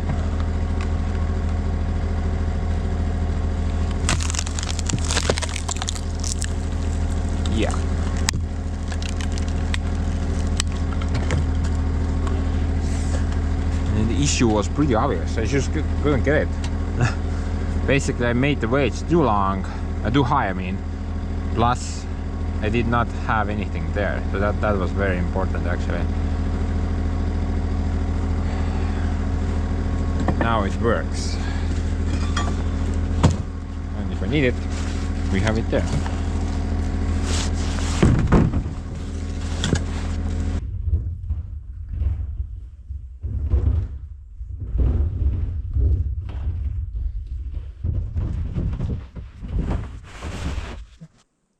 You know, there's at least two different ways you can cut this up. You can either cut it like that, diagonally, or that. And I think there's only one correct way. Okay, so if you cut it one way, you're gonna have 120 by 110. But if you cut it the other way, you're gonna have 130 by 90. So if you cut it the other way, then you don't have enough width to make the overlap. So that's kind of important.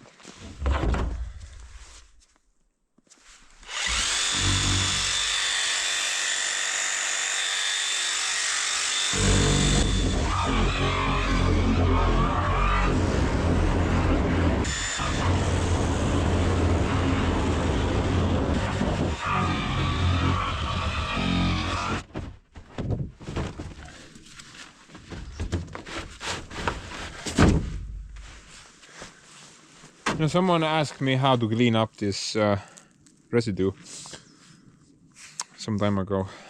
I didn't have like a good answer, but it looks like you should just let it freeze up.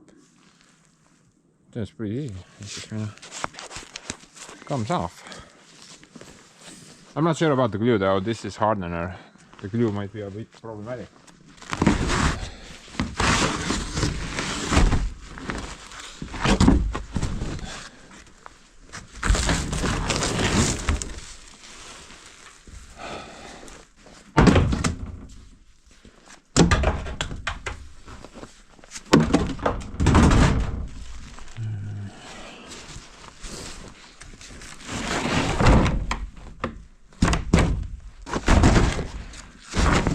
And spends waste management. I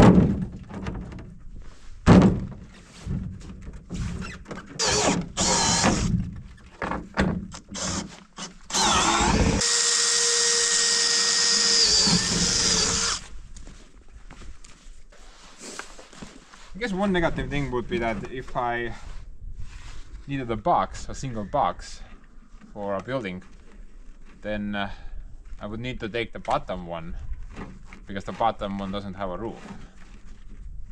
So there's like a couple of extra steps there, but totally worth it still. Plus I don't need to glue like 7 zip ties together in order to tie it down.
But anyway guys, I think let's just proceed at the moment.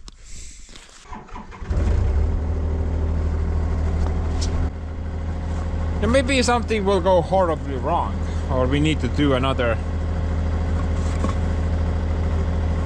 upgrade. Then the excitement will be back. But you know, considering how well things have been going so far, I don't think anything will really go wrong.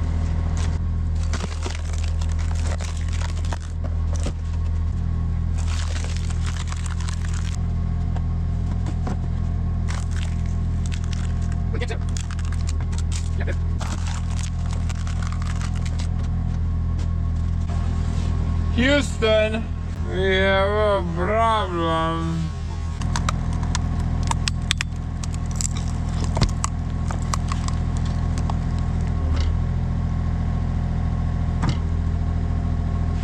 Oh, hell no.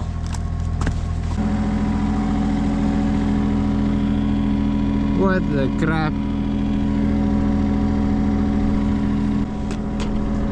What happened to that guy? Dude. I jinxed it. 100%, right? I only did like 3 locks. Thing broke. Holy hell. Where's the hole even? I don't know. Must be vibration, right? Oh, yeah. Maybe we can fix it, you know, weld it back.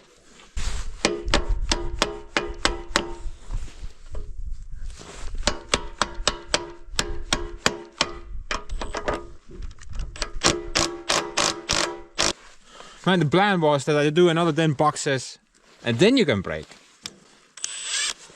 And I only did 3 logs. Can't you count?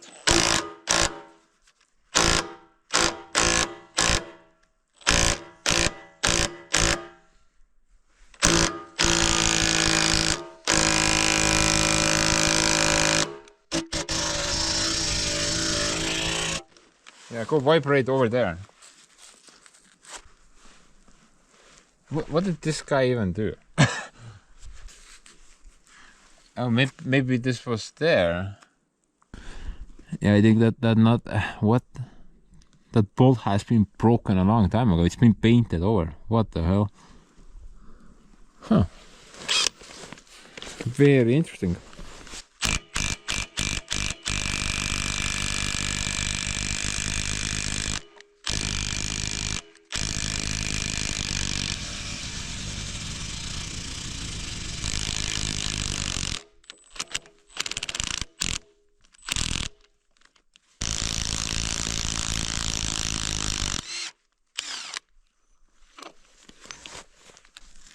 Look at that. The clamp is actually what made the hose fail. I guess it's trapping moisture and that's rusting the pipe away.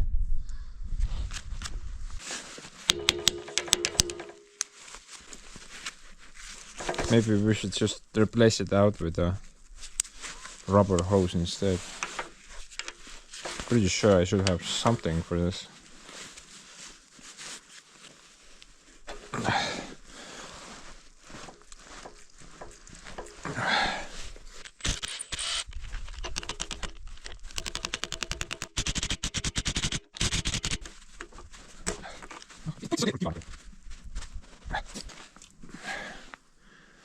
On ju niimoodi tuleb lahti.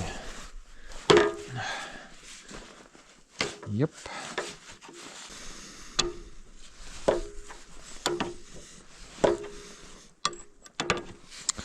I did not have the steel pipe failing on my bingo card. I was pretty sure one of the rubber hoses would explode.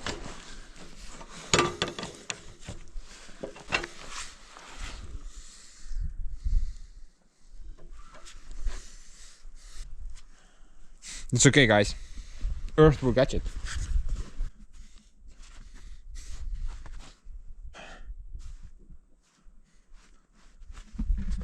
It's this one. I think I need to remove this hose as well because that part doesn't turn. What a stinky design.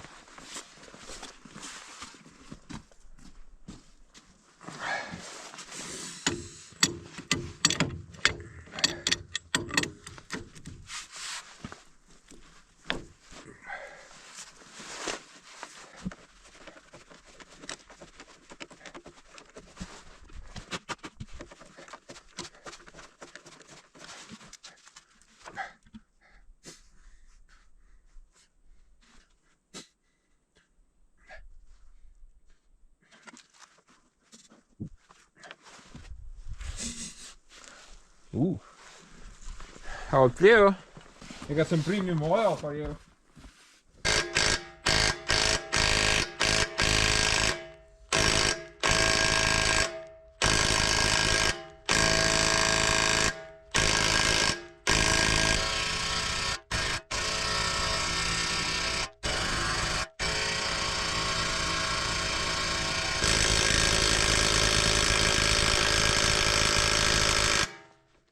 It's not coming out.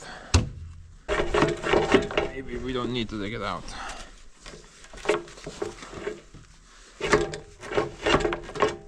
Nope. Wish I had some type of oxy torch setup. Oh wait a minute, I do. But it's too far away. I'm too lazy for that. Well, at least we have the nut buster. Make it or break it moment.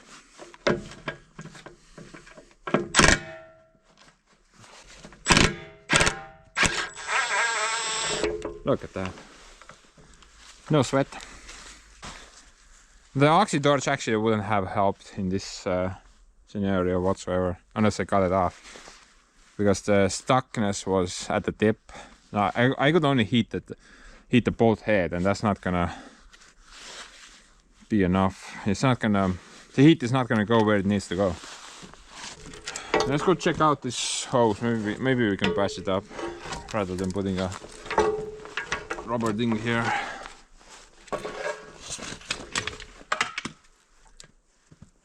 Puts, mis asi seal lendab?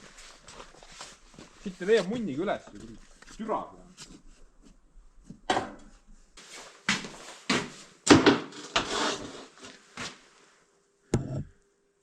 Look at that. This thing has been eating away at the pipe. Although it's a plastic bushing, I mean, how is that gonna eat steel away? What?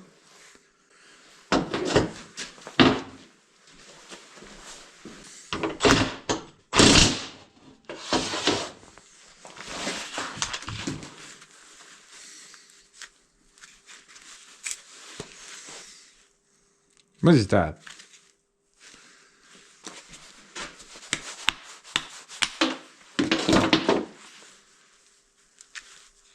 It looks like plastic on one end, but steel on the other end. I'm not really sure.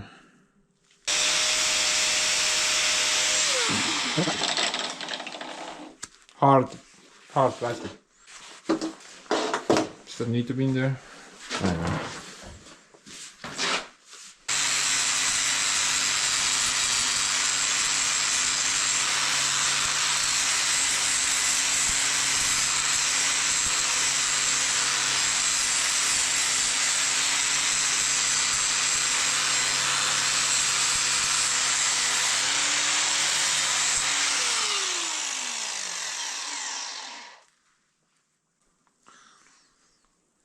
You can't even see the crack very well. I think it's there. Like a little line, nothing serious.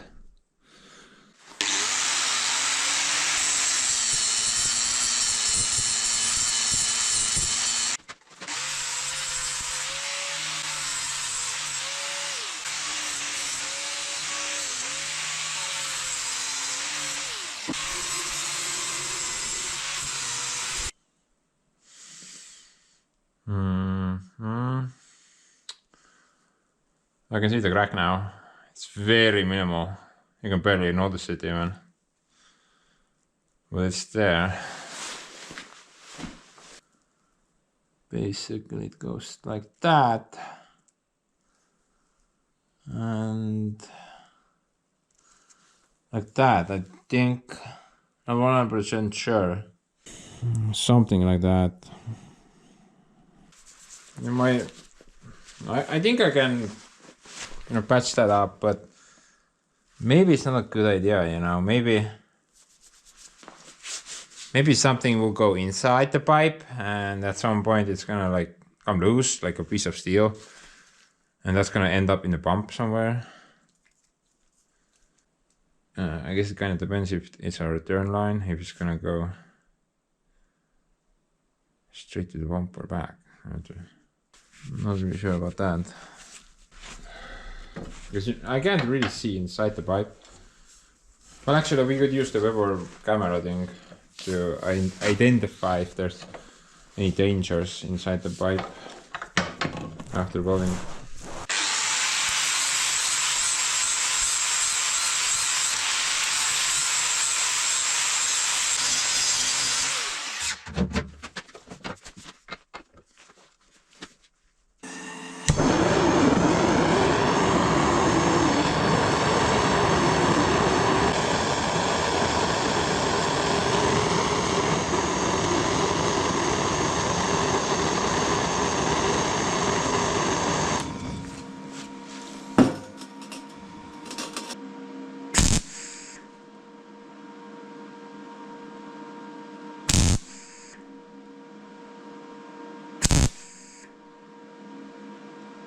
Oh man, already drew.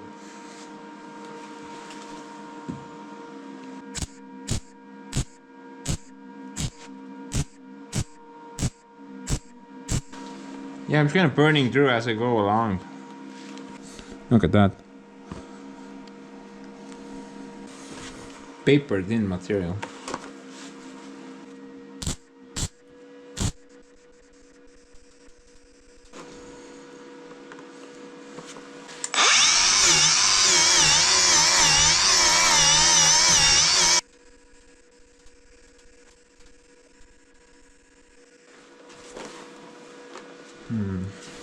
I think that's sealed enough.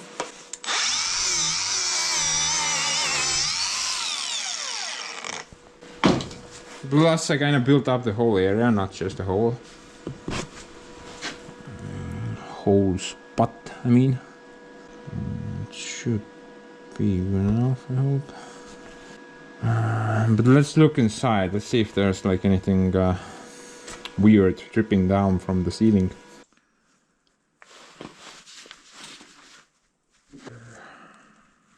There's a lot of smoke in there.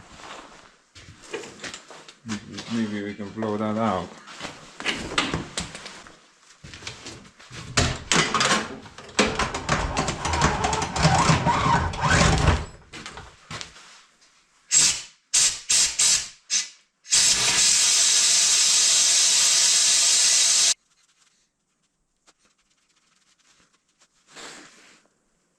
Here we go.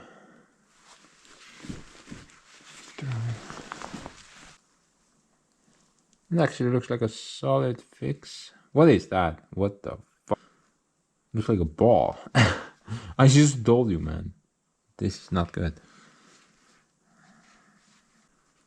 I'm not sure what that is. Is that part of the steel? I mean, if it's part of the steel, then technically it should not fall off.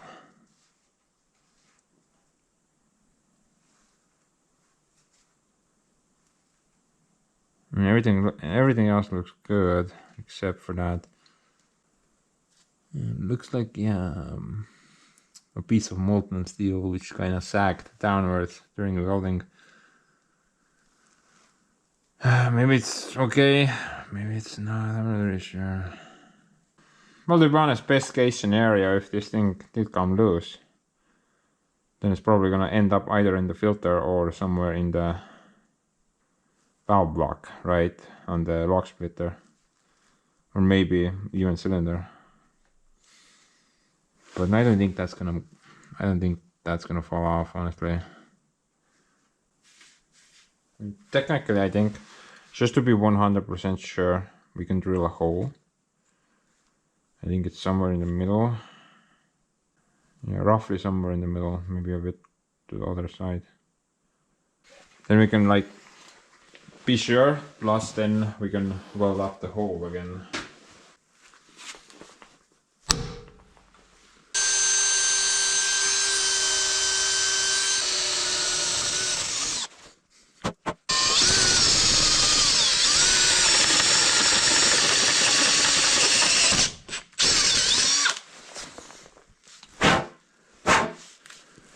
I think I actually got it.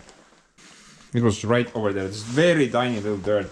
Basically the first weld that I did generated that dirt.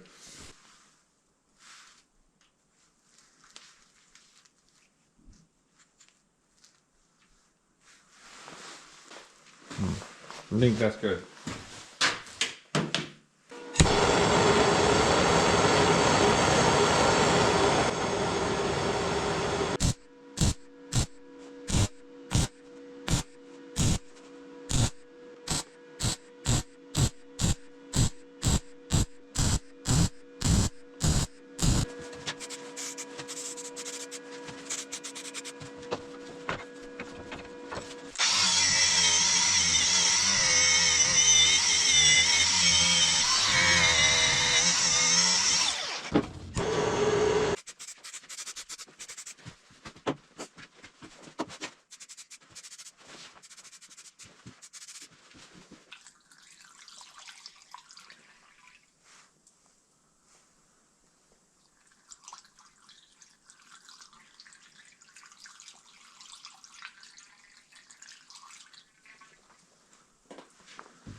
I think I'm good with that.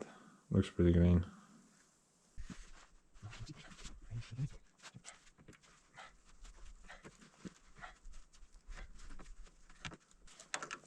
By the way, guys, it's not really that important if there's like debris in the line or not.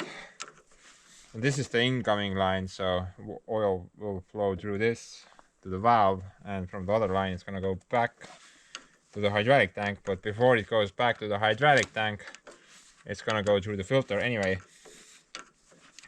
So if something dislodges from the repair, then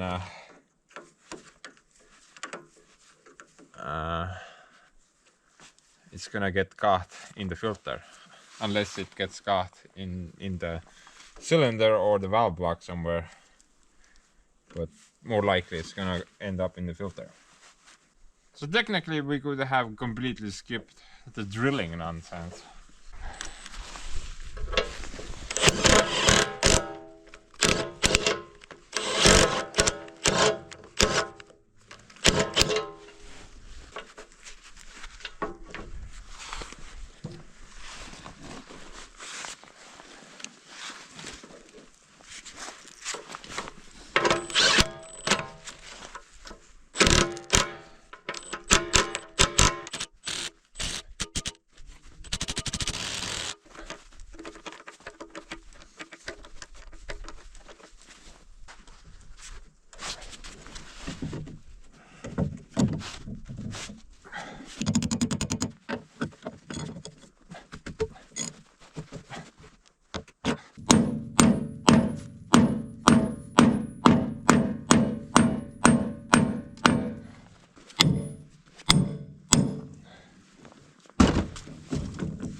Good.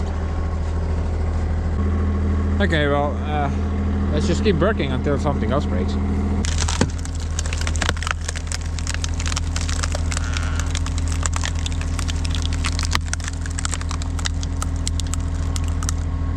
No, guys, that doesn't count.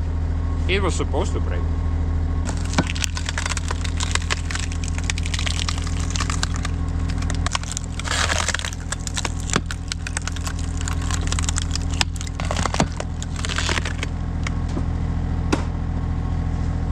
By the way, guys, did I ever tell you that I love my new splitter? No? Well, I'm pretty sure I did, so you should try to remember harder. I'm not gonna say it again.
That's rough. Oh man. That sounded like the Yanmar was trying to poop out a giant dirt.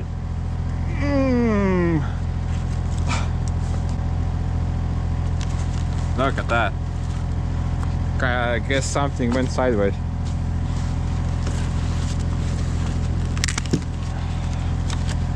Very good. No, I don't really know what else to do at the moment. I know the video is like 2+ hours already. Plus I still have buttloads of work to do. I'm just gonna get back to work and pray that nothing else breaks. I think it's gonna be fine. Pray with me, guys.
Oh man, what a day.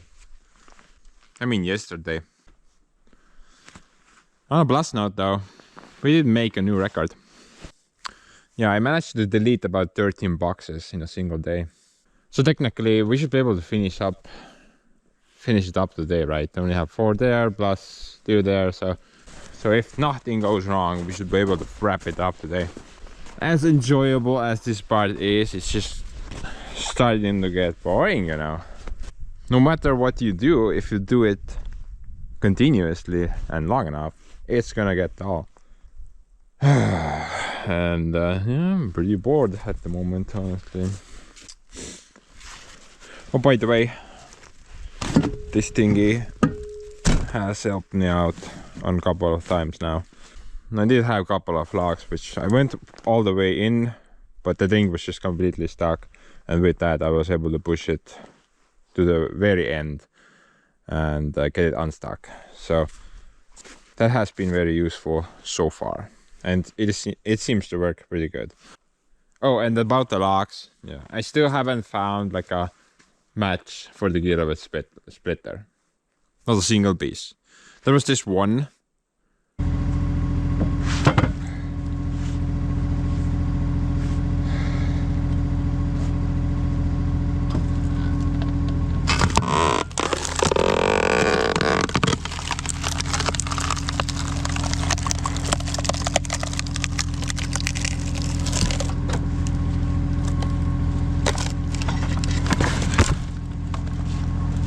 Support deck. Now that was literally the biggest piece I managed to put on the thing. And it also had like two giant nuts on both ends. I figured something's gonna break, but yeah, well, the lock broke. Yeah, something broke definitely, but not the splitter. This guy just keeps delivering. This thing is actually pretty powerful, honestly. Pretty decent cylinder for splitting locks, I would say. But anyway, guys, I'm just gonna continue now. I mean, can't dilly-dally around too much, right? Still, I want to wrap it up today, definitely. And half the day is already over. Haven't even started yet. But a bunch of crap. I wonder how much fuel we have left. Ooh, about half a tank. No, even more.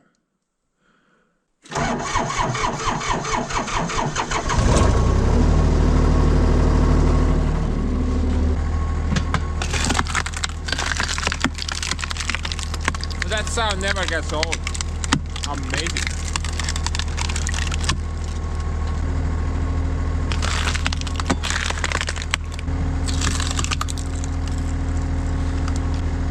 You know, if I only need to split the log one way, I don't want, for example, something like this, I wouldn't want to split this like 6 ways, right?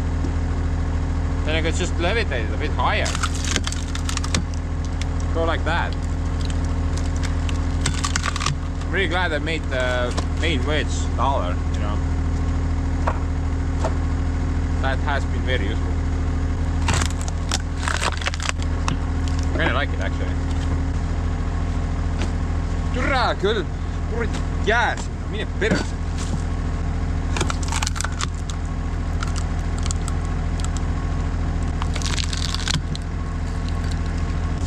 You know, I learned a little trick using this thing. If the cut is slightly not straight, then I always put the wider side on the bottom. That way, as the splitter is pushing it, it's actually diving downwards slightly, and that works out a bit better, honestly.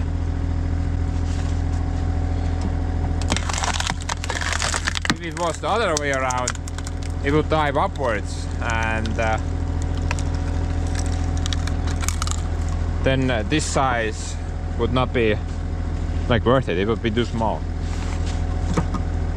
But I would say that's pretty good.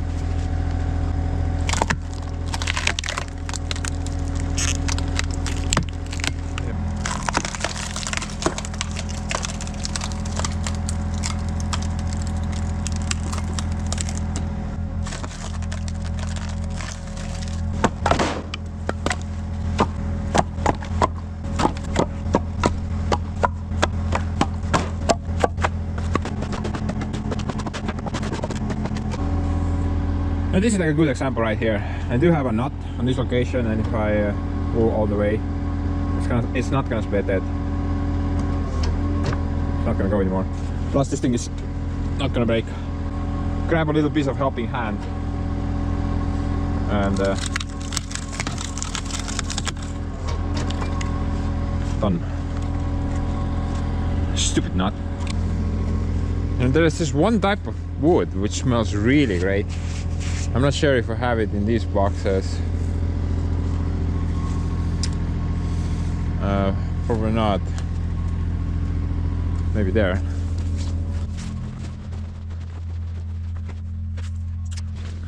No, I don't see it at the moment. because I don't have it anymore. But you know, that smell was amazing. It had this sweet sugary smell, and it has this specific candy smell, but I'm not sure how to say that name in English. Oh, that's a tree there. Yeah, this tree. I mean, you can probably tell what species this tree is just by looking at it, but it does have this specific. I'm gonna try to find it. It's called marzipan in Estonian. Ah, that's the thing. Marzipan sweet. That's exactly the smell of that wood inside. Smells so good. Oak smells pretty good as well, but holy hell, that thing is a lot better. Yeah, the wood probably has some type of sugar in it, right? This should be all oak.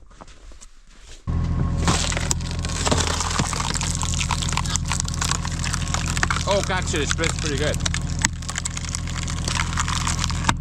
Can't compare it to the fiber optic log. That thing is horrible. Luckily, I haven't had a lot of those.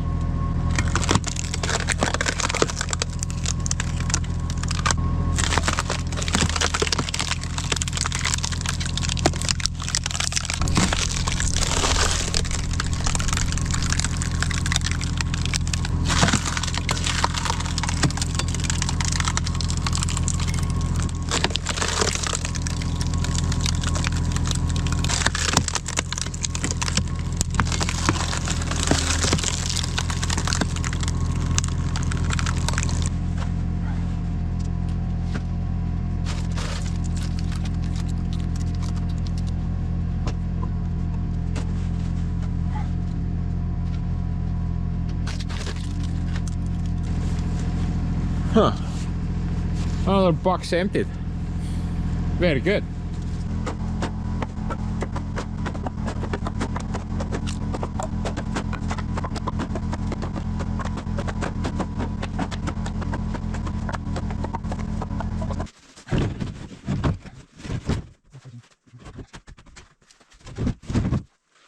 And another box is filled.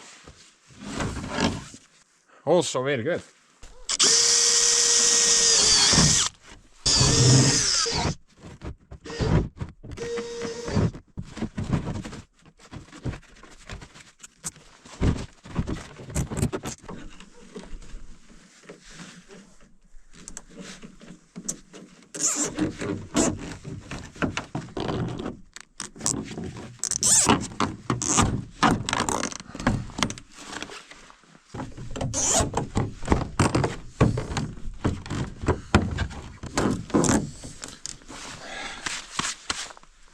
Oh man, my freaking hands are freezing.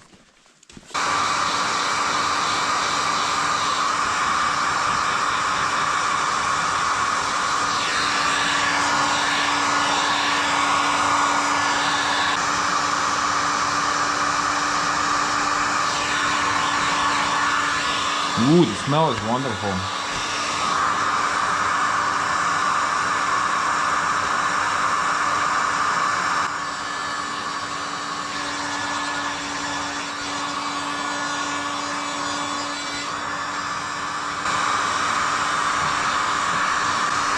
Look at all that moisture disappearing.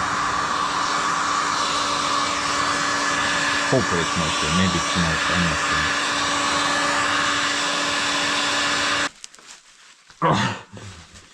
It feels like the glove shrank a size.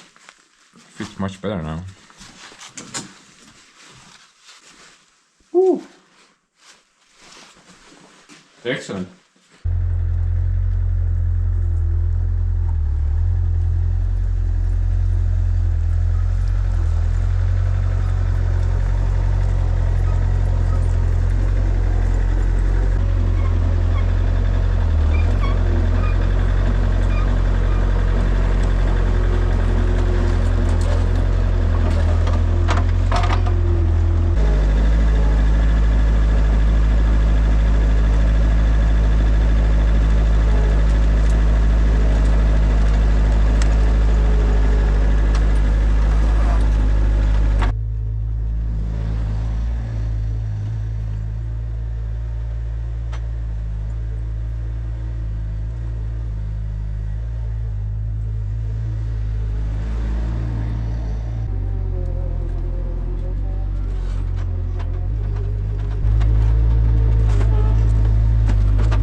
Man, only 2 more boxes left. But about the bobcat, guys, this guy is so much fun in the wintertime, especially in the snow. But about the bobcat, there is this one question that I get occasionally answered, especially during the winter time where it's super slippery everywhere.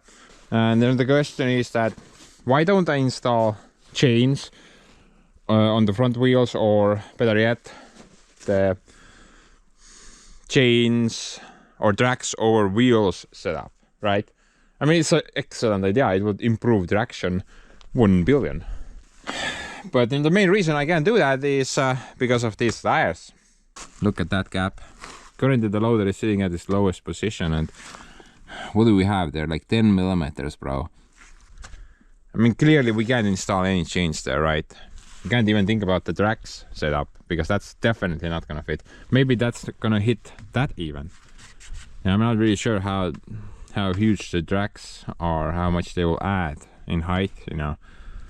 But if I put chains on the front wheels, they're just gonna rub against the loader arm constantly. It's gonna screw something up. But yeah, that's the reason. I get that question a lot, and I'm pretty sure I'm gonna keep getting it. But at least maybe it gives an answer to some, you know, for those who don't know or didn't know. I'm gonna go try to find better gloves. These get cold like after 5 minutes. I did find something. I don't have any winter marks on them, but I think they're fine. Safety first, dude. And Spence doesn't need safety. I need warmth. I need someone to hold my hand so we can sing Kumbaya together.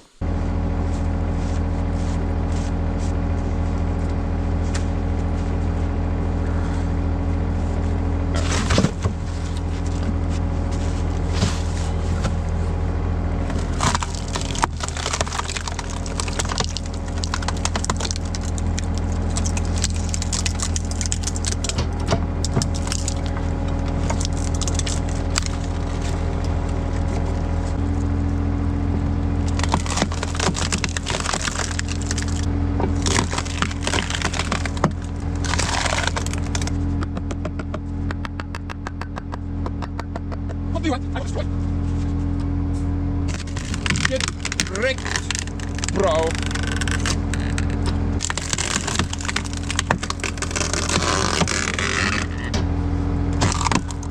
I love my job. Wow.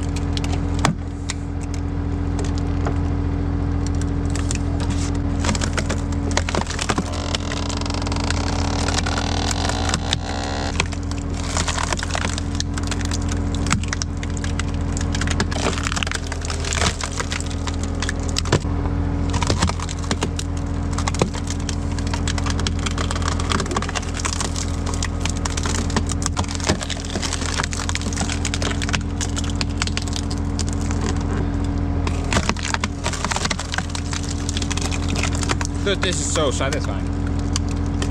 I could do it the whole day. Oh wait, I have. Well, in that case, I can do this the entire week. Oh wait, I have. I can definitely not do this the entire month.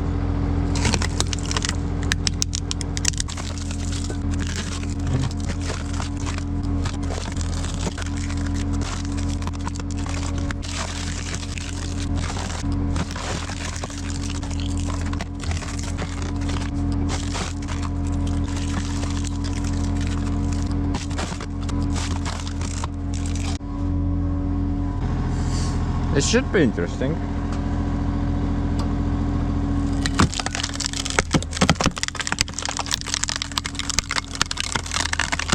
Holy hell. This guy just doesn't stop. It will go. I think it has even enough power to bend this wedge. What will happen if we do the weather upgrade thing? Dude, we're gonna get like... Well, the pressure is gonna go from 2500 psi up to 35 or 4000 or something like that. Dude, we're gonna get at least 10 tons of extra pushing power. I think the I-beam is gonna snap in half. or it's gonna push the wedge away. Yeah, maybe we shouldn't do that upgrade, but I already ordered the parts.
selja taha, kõik läheb perse.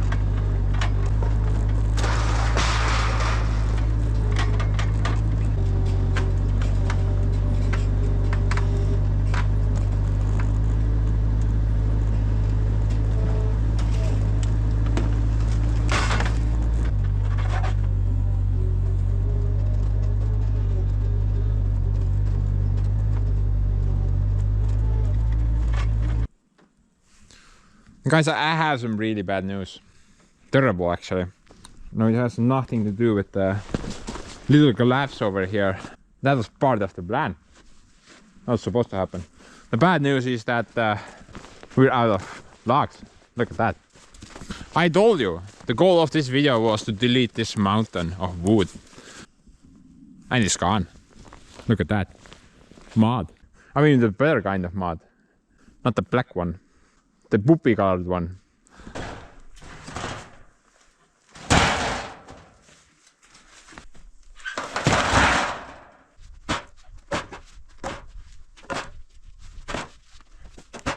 But guys, don't let the two final boxes break your mood.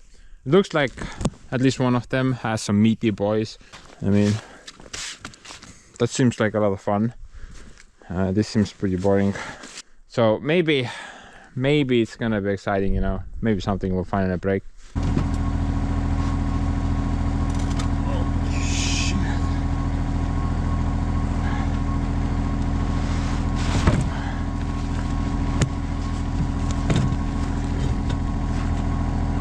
Hot mama.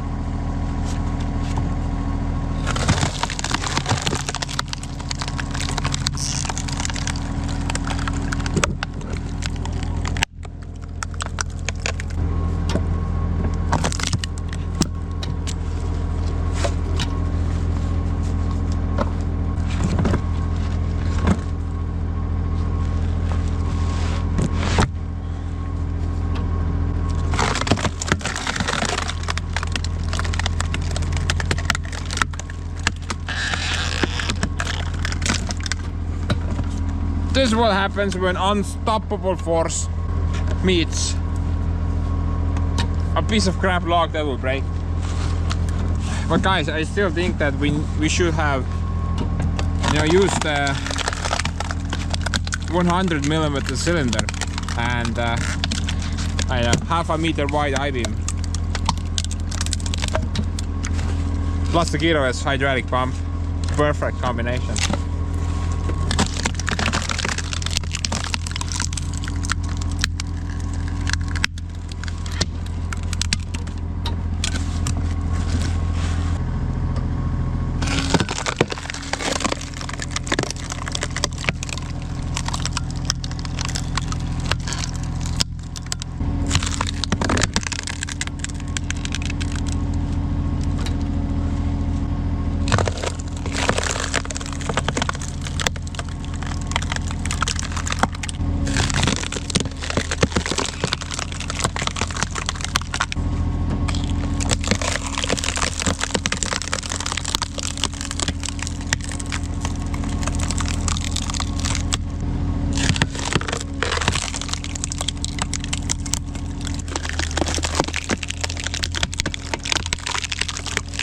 No problem. This is not a good idea, by the way.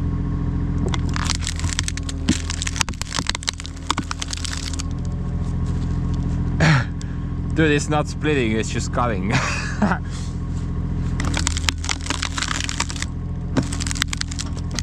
Okay, this is just a bunch of mashed potatoes at this point. Oh.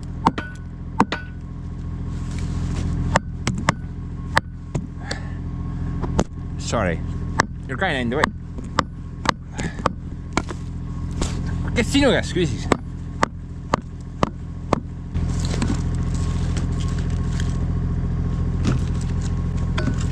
I'm still gonna put it inside the box. Super Sister is probably gonna throw this away, but whatever. Looks kinda cool.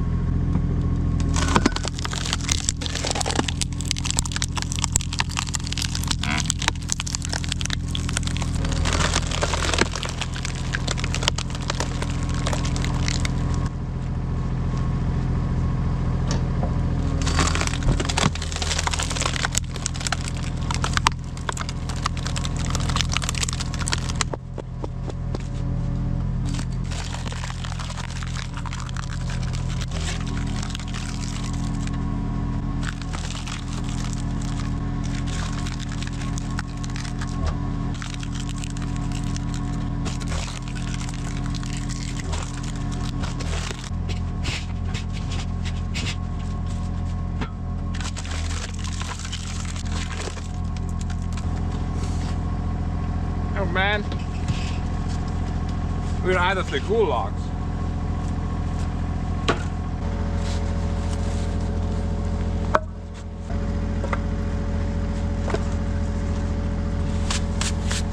Art.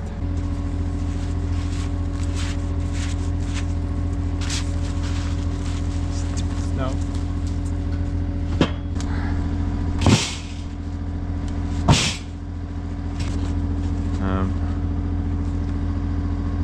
Beep.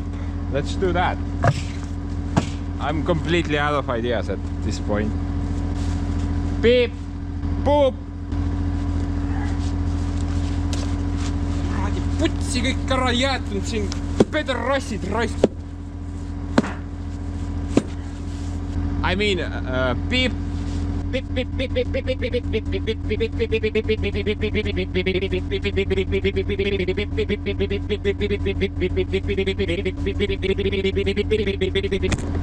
Well, there's your daily dose of beeps.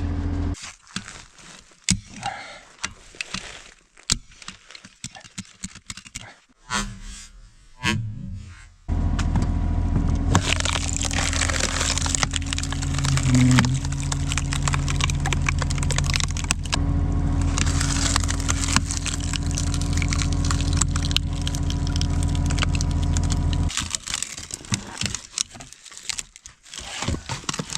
short trip.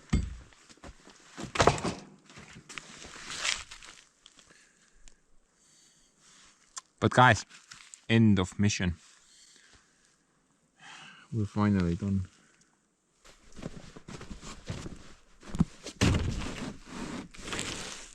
What's up, bro? You know, honestly, I'm not even sure how long this took me. Because I can't really remember when I started. Roughly, I think I started like maybe 2 weeks ago. But I did take like a bunch of breaks. I did other stuff. Plus, we had the Christmas season, so it didn't work for several days. So maybe all in all, this video took me maybe like 7 days to make. Maybe even 6. So, not the worst, honestly. I do wonder how many boxes did we make. Like 1, almost 2, 3, 4, 5, 6, 7, 8, 9, 10, 14, 16, 18, 22, 4, 6, 8, 32. 32 boxes. And I think I had like 3 boxes here before, so it was like 29. So roughly 30 cubic meters of firewood in 7 days. Is that a lot? I'm not really sure. Seems kind of low. If you roughly like estimate the value of that stuff, then I don't know. I'm not really sure how much that stuff is worth right now. But let's just kind of estimate like 50 euros per cubic meter. So that's 1,500 bucks in a week of generated value, right? Now that seems okay, I guess. You know, honestly, 1,500 bucks in a single week is pretty decent considering the wages in Estonia. For example, when I was working at my old job, I made 1,500 bucks in a month. And I pulled some crazy ass hours as well, like almost 200 hours per month. So doing that in a week, I think that's pretty good. But no, definitely wouldn't want to do it every week. It just kind of gets old very fast. Kind of boring as well. And about this stuff though, I now have 4 boxes of this garbage that I don't want. Before I try to sell them though, I'm gonna ask my buddy if he wants them. I can give them away for free to him. He has this really nice huge boiler room where he can throw pretty large pieces in, I guess, and I'm pretty sure he can use this stuff up if he wants to deal with it. So before I try to sell this stuff, I'm gonna try to give it away for free. I have no use for this nonsense, honestly. About the splitter though, guys, freaking amazing. Now the thing went wrong with the splitter itself. This thing performed excellently, I would say. I mean, we did have a little glitch at the Japan down, but nothing too bad. Oh, by the way, about the Yanmar, I think we all need to do like a pretty decent bow to the guy. Good job, samurai. Oh man, my back. Yeah, you piece of crap. Anyway, yeah, Yanmar performed pretty good. Very happy that I chose this option over the Bobcat. I would have needed to like unhook the guy constantly, right? Plus, that guy really likes to dance around, so by the time I'm finished with like a single box, the guy probably would have dug itself into like a circular hole, right? So yeah, the Yanmar was a very good option, but I still wanna make that little upgrade. Kind of looking forward to that actually. I do have an alternative motive with the little upgrade as well. I'm not planning to only use it on this. I'm actually thinking about something bigger, but whatever. We'll see once I get that far. Oh, I did kind of notice one little thing. Maybe it's nothing to really be concerned about, but you know, that gap between the plastic and the steel has widened some. It's slightly wider or more than we started off with. Not a lot. I would say maybe like I'm thinking maybe like 1 millimeter, 1.5 perhaps.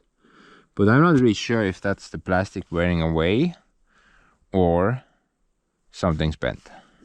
Because I did notice that if we split the log with a higher point, then this thing wants to go like that, and then it puts like a lot of pressure on the plastic itself. But maybe the plastic is fine, and then this L steel just kind of bends downwards slightly. I mean, physically I can't really see it being bent because the gap is even, so it's not like crooked. But maybe it's the steel's issue. I'm not really sure. It's not really a significant change, so I'm not gonna do it. I'm not gonna do anything about it right now. But maybe in the future we're gonna cut this part off and put like a thicker piece of angle iron here. This is 6 millimeters, but maybe we need something like 10 or 15 or something like that. And maybe we're gonna ditch the plastic as well, just put like steel instead. But you know, right now it's really not worth to deal with that, I'd say. Everything else looks pretty good. The wedge does walk around a lot, especially with bigger logs. The wedge just kind of bends left and right. Like, I did kind of notice that. I'm pretty sure you guys noticed that as well. But nothing's broken, so I guess that's normal. Steel has some play. Maybe with time something will eventually break, you know. If you wiggle a piece of steel enough, it's eventually gonna break. Fatigue will set in.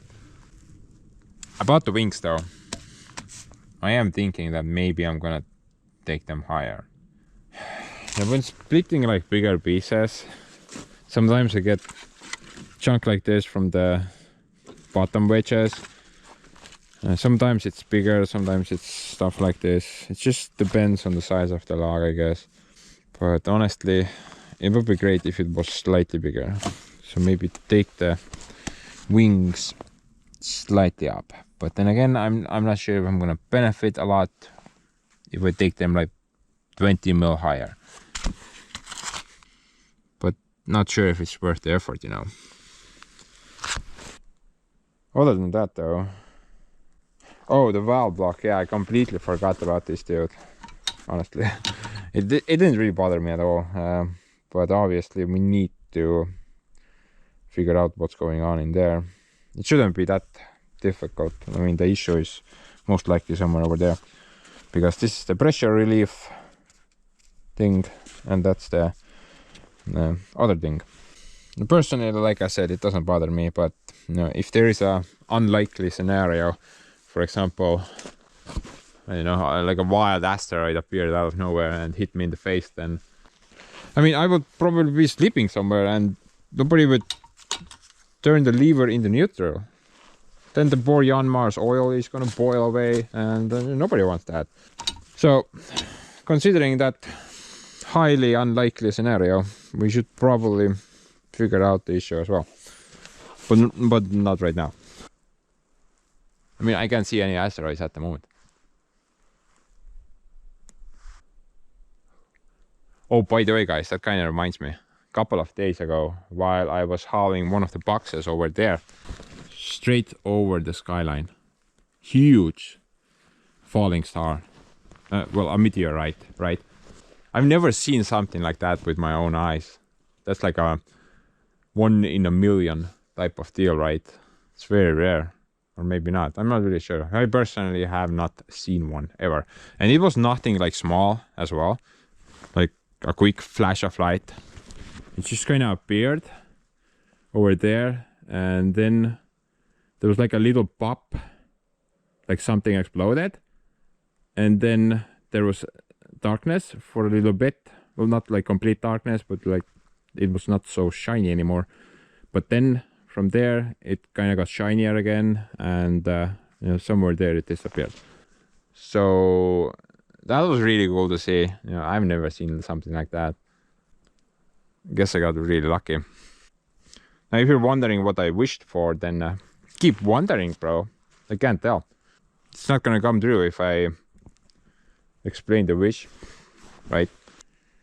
But other than that, I think it's time to end the movie. This was quite long, honestly. Oh, look. 1, 2, 3, 4. We got 4 empty cages as well. So setting them up like this is actually worth it, because 1 box of logs equals less of a box of firewood, if that makes any sense. It's not 1 to 1.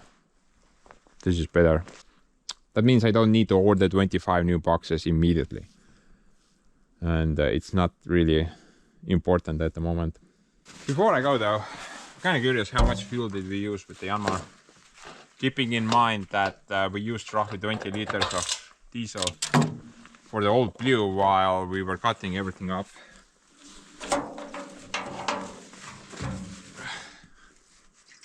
I don't think this is full though.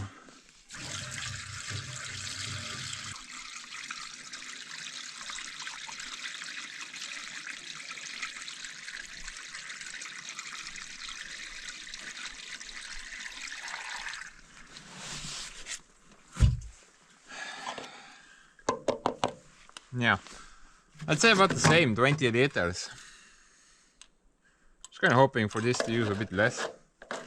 And I don't think it ran too much idling, you know. I think we can say we have a point for the old blue. I was pretty sure this guy uses less fuel. Plus, additionally, on the old blue, I'm guessing about 10 liters just kind of leaked out. There's no leaks on the Yanmar, so... Okay, this was kind of disappointing. Well, to be honest, the old Soviet engine, D144 I think it's called. That guy is kind of known for its fuel efficiency. It's a pretty decent engine, I would say. But that's about it, guys. The next mission is right over here. I need to get rid of this pile as well. But right now, I'm not really sure how I'm going to tackle it. Luckily, it's not that big. But some of the logs are big. Actually, most of them are pretty big. I'm gonna get to work on this pile almost immediately. Basically gonna pick this up from tomorrow, and I need to figure out a way how the hell I'm gonna split these guys. Technically I do have a few options, but I'm not gonna discuss them at the moment. We'll do that next time I see you guys. So bye, thanks for joining in again.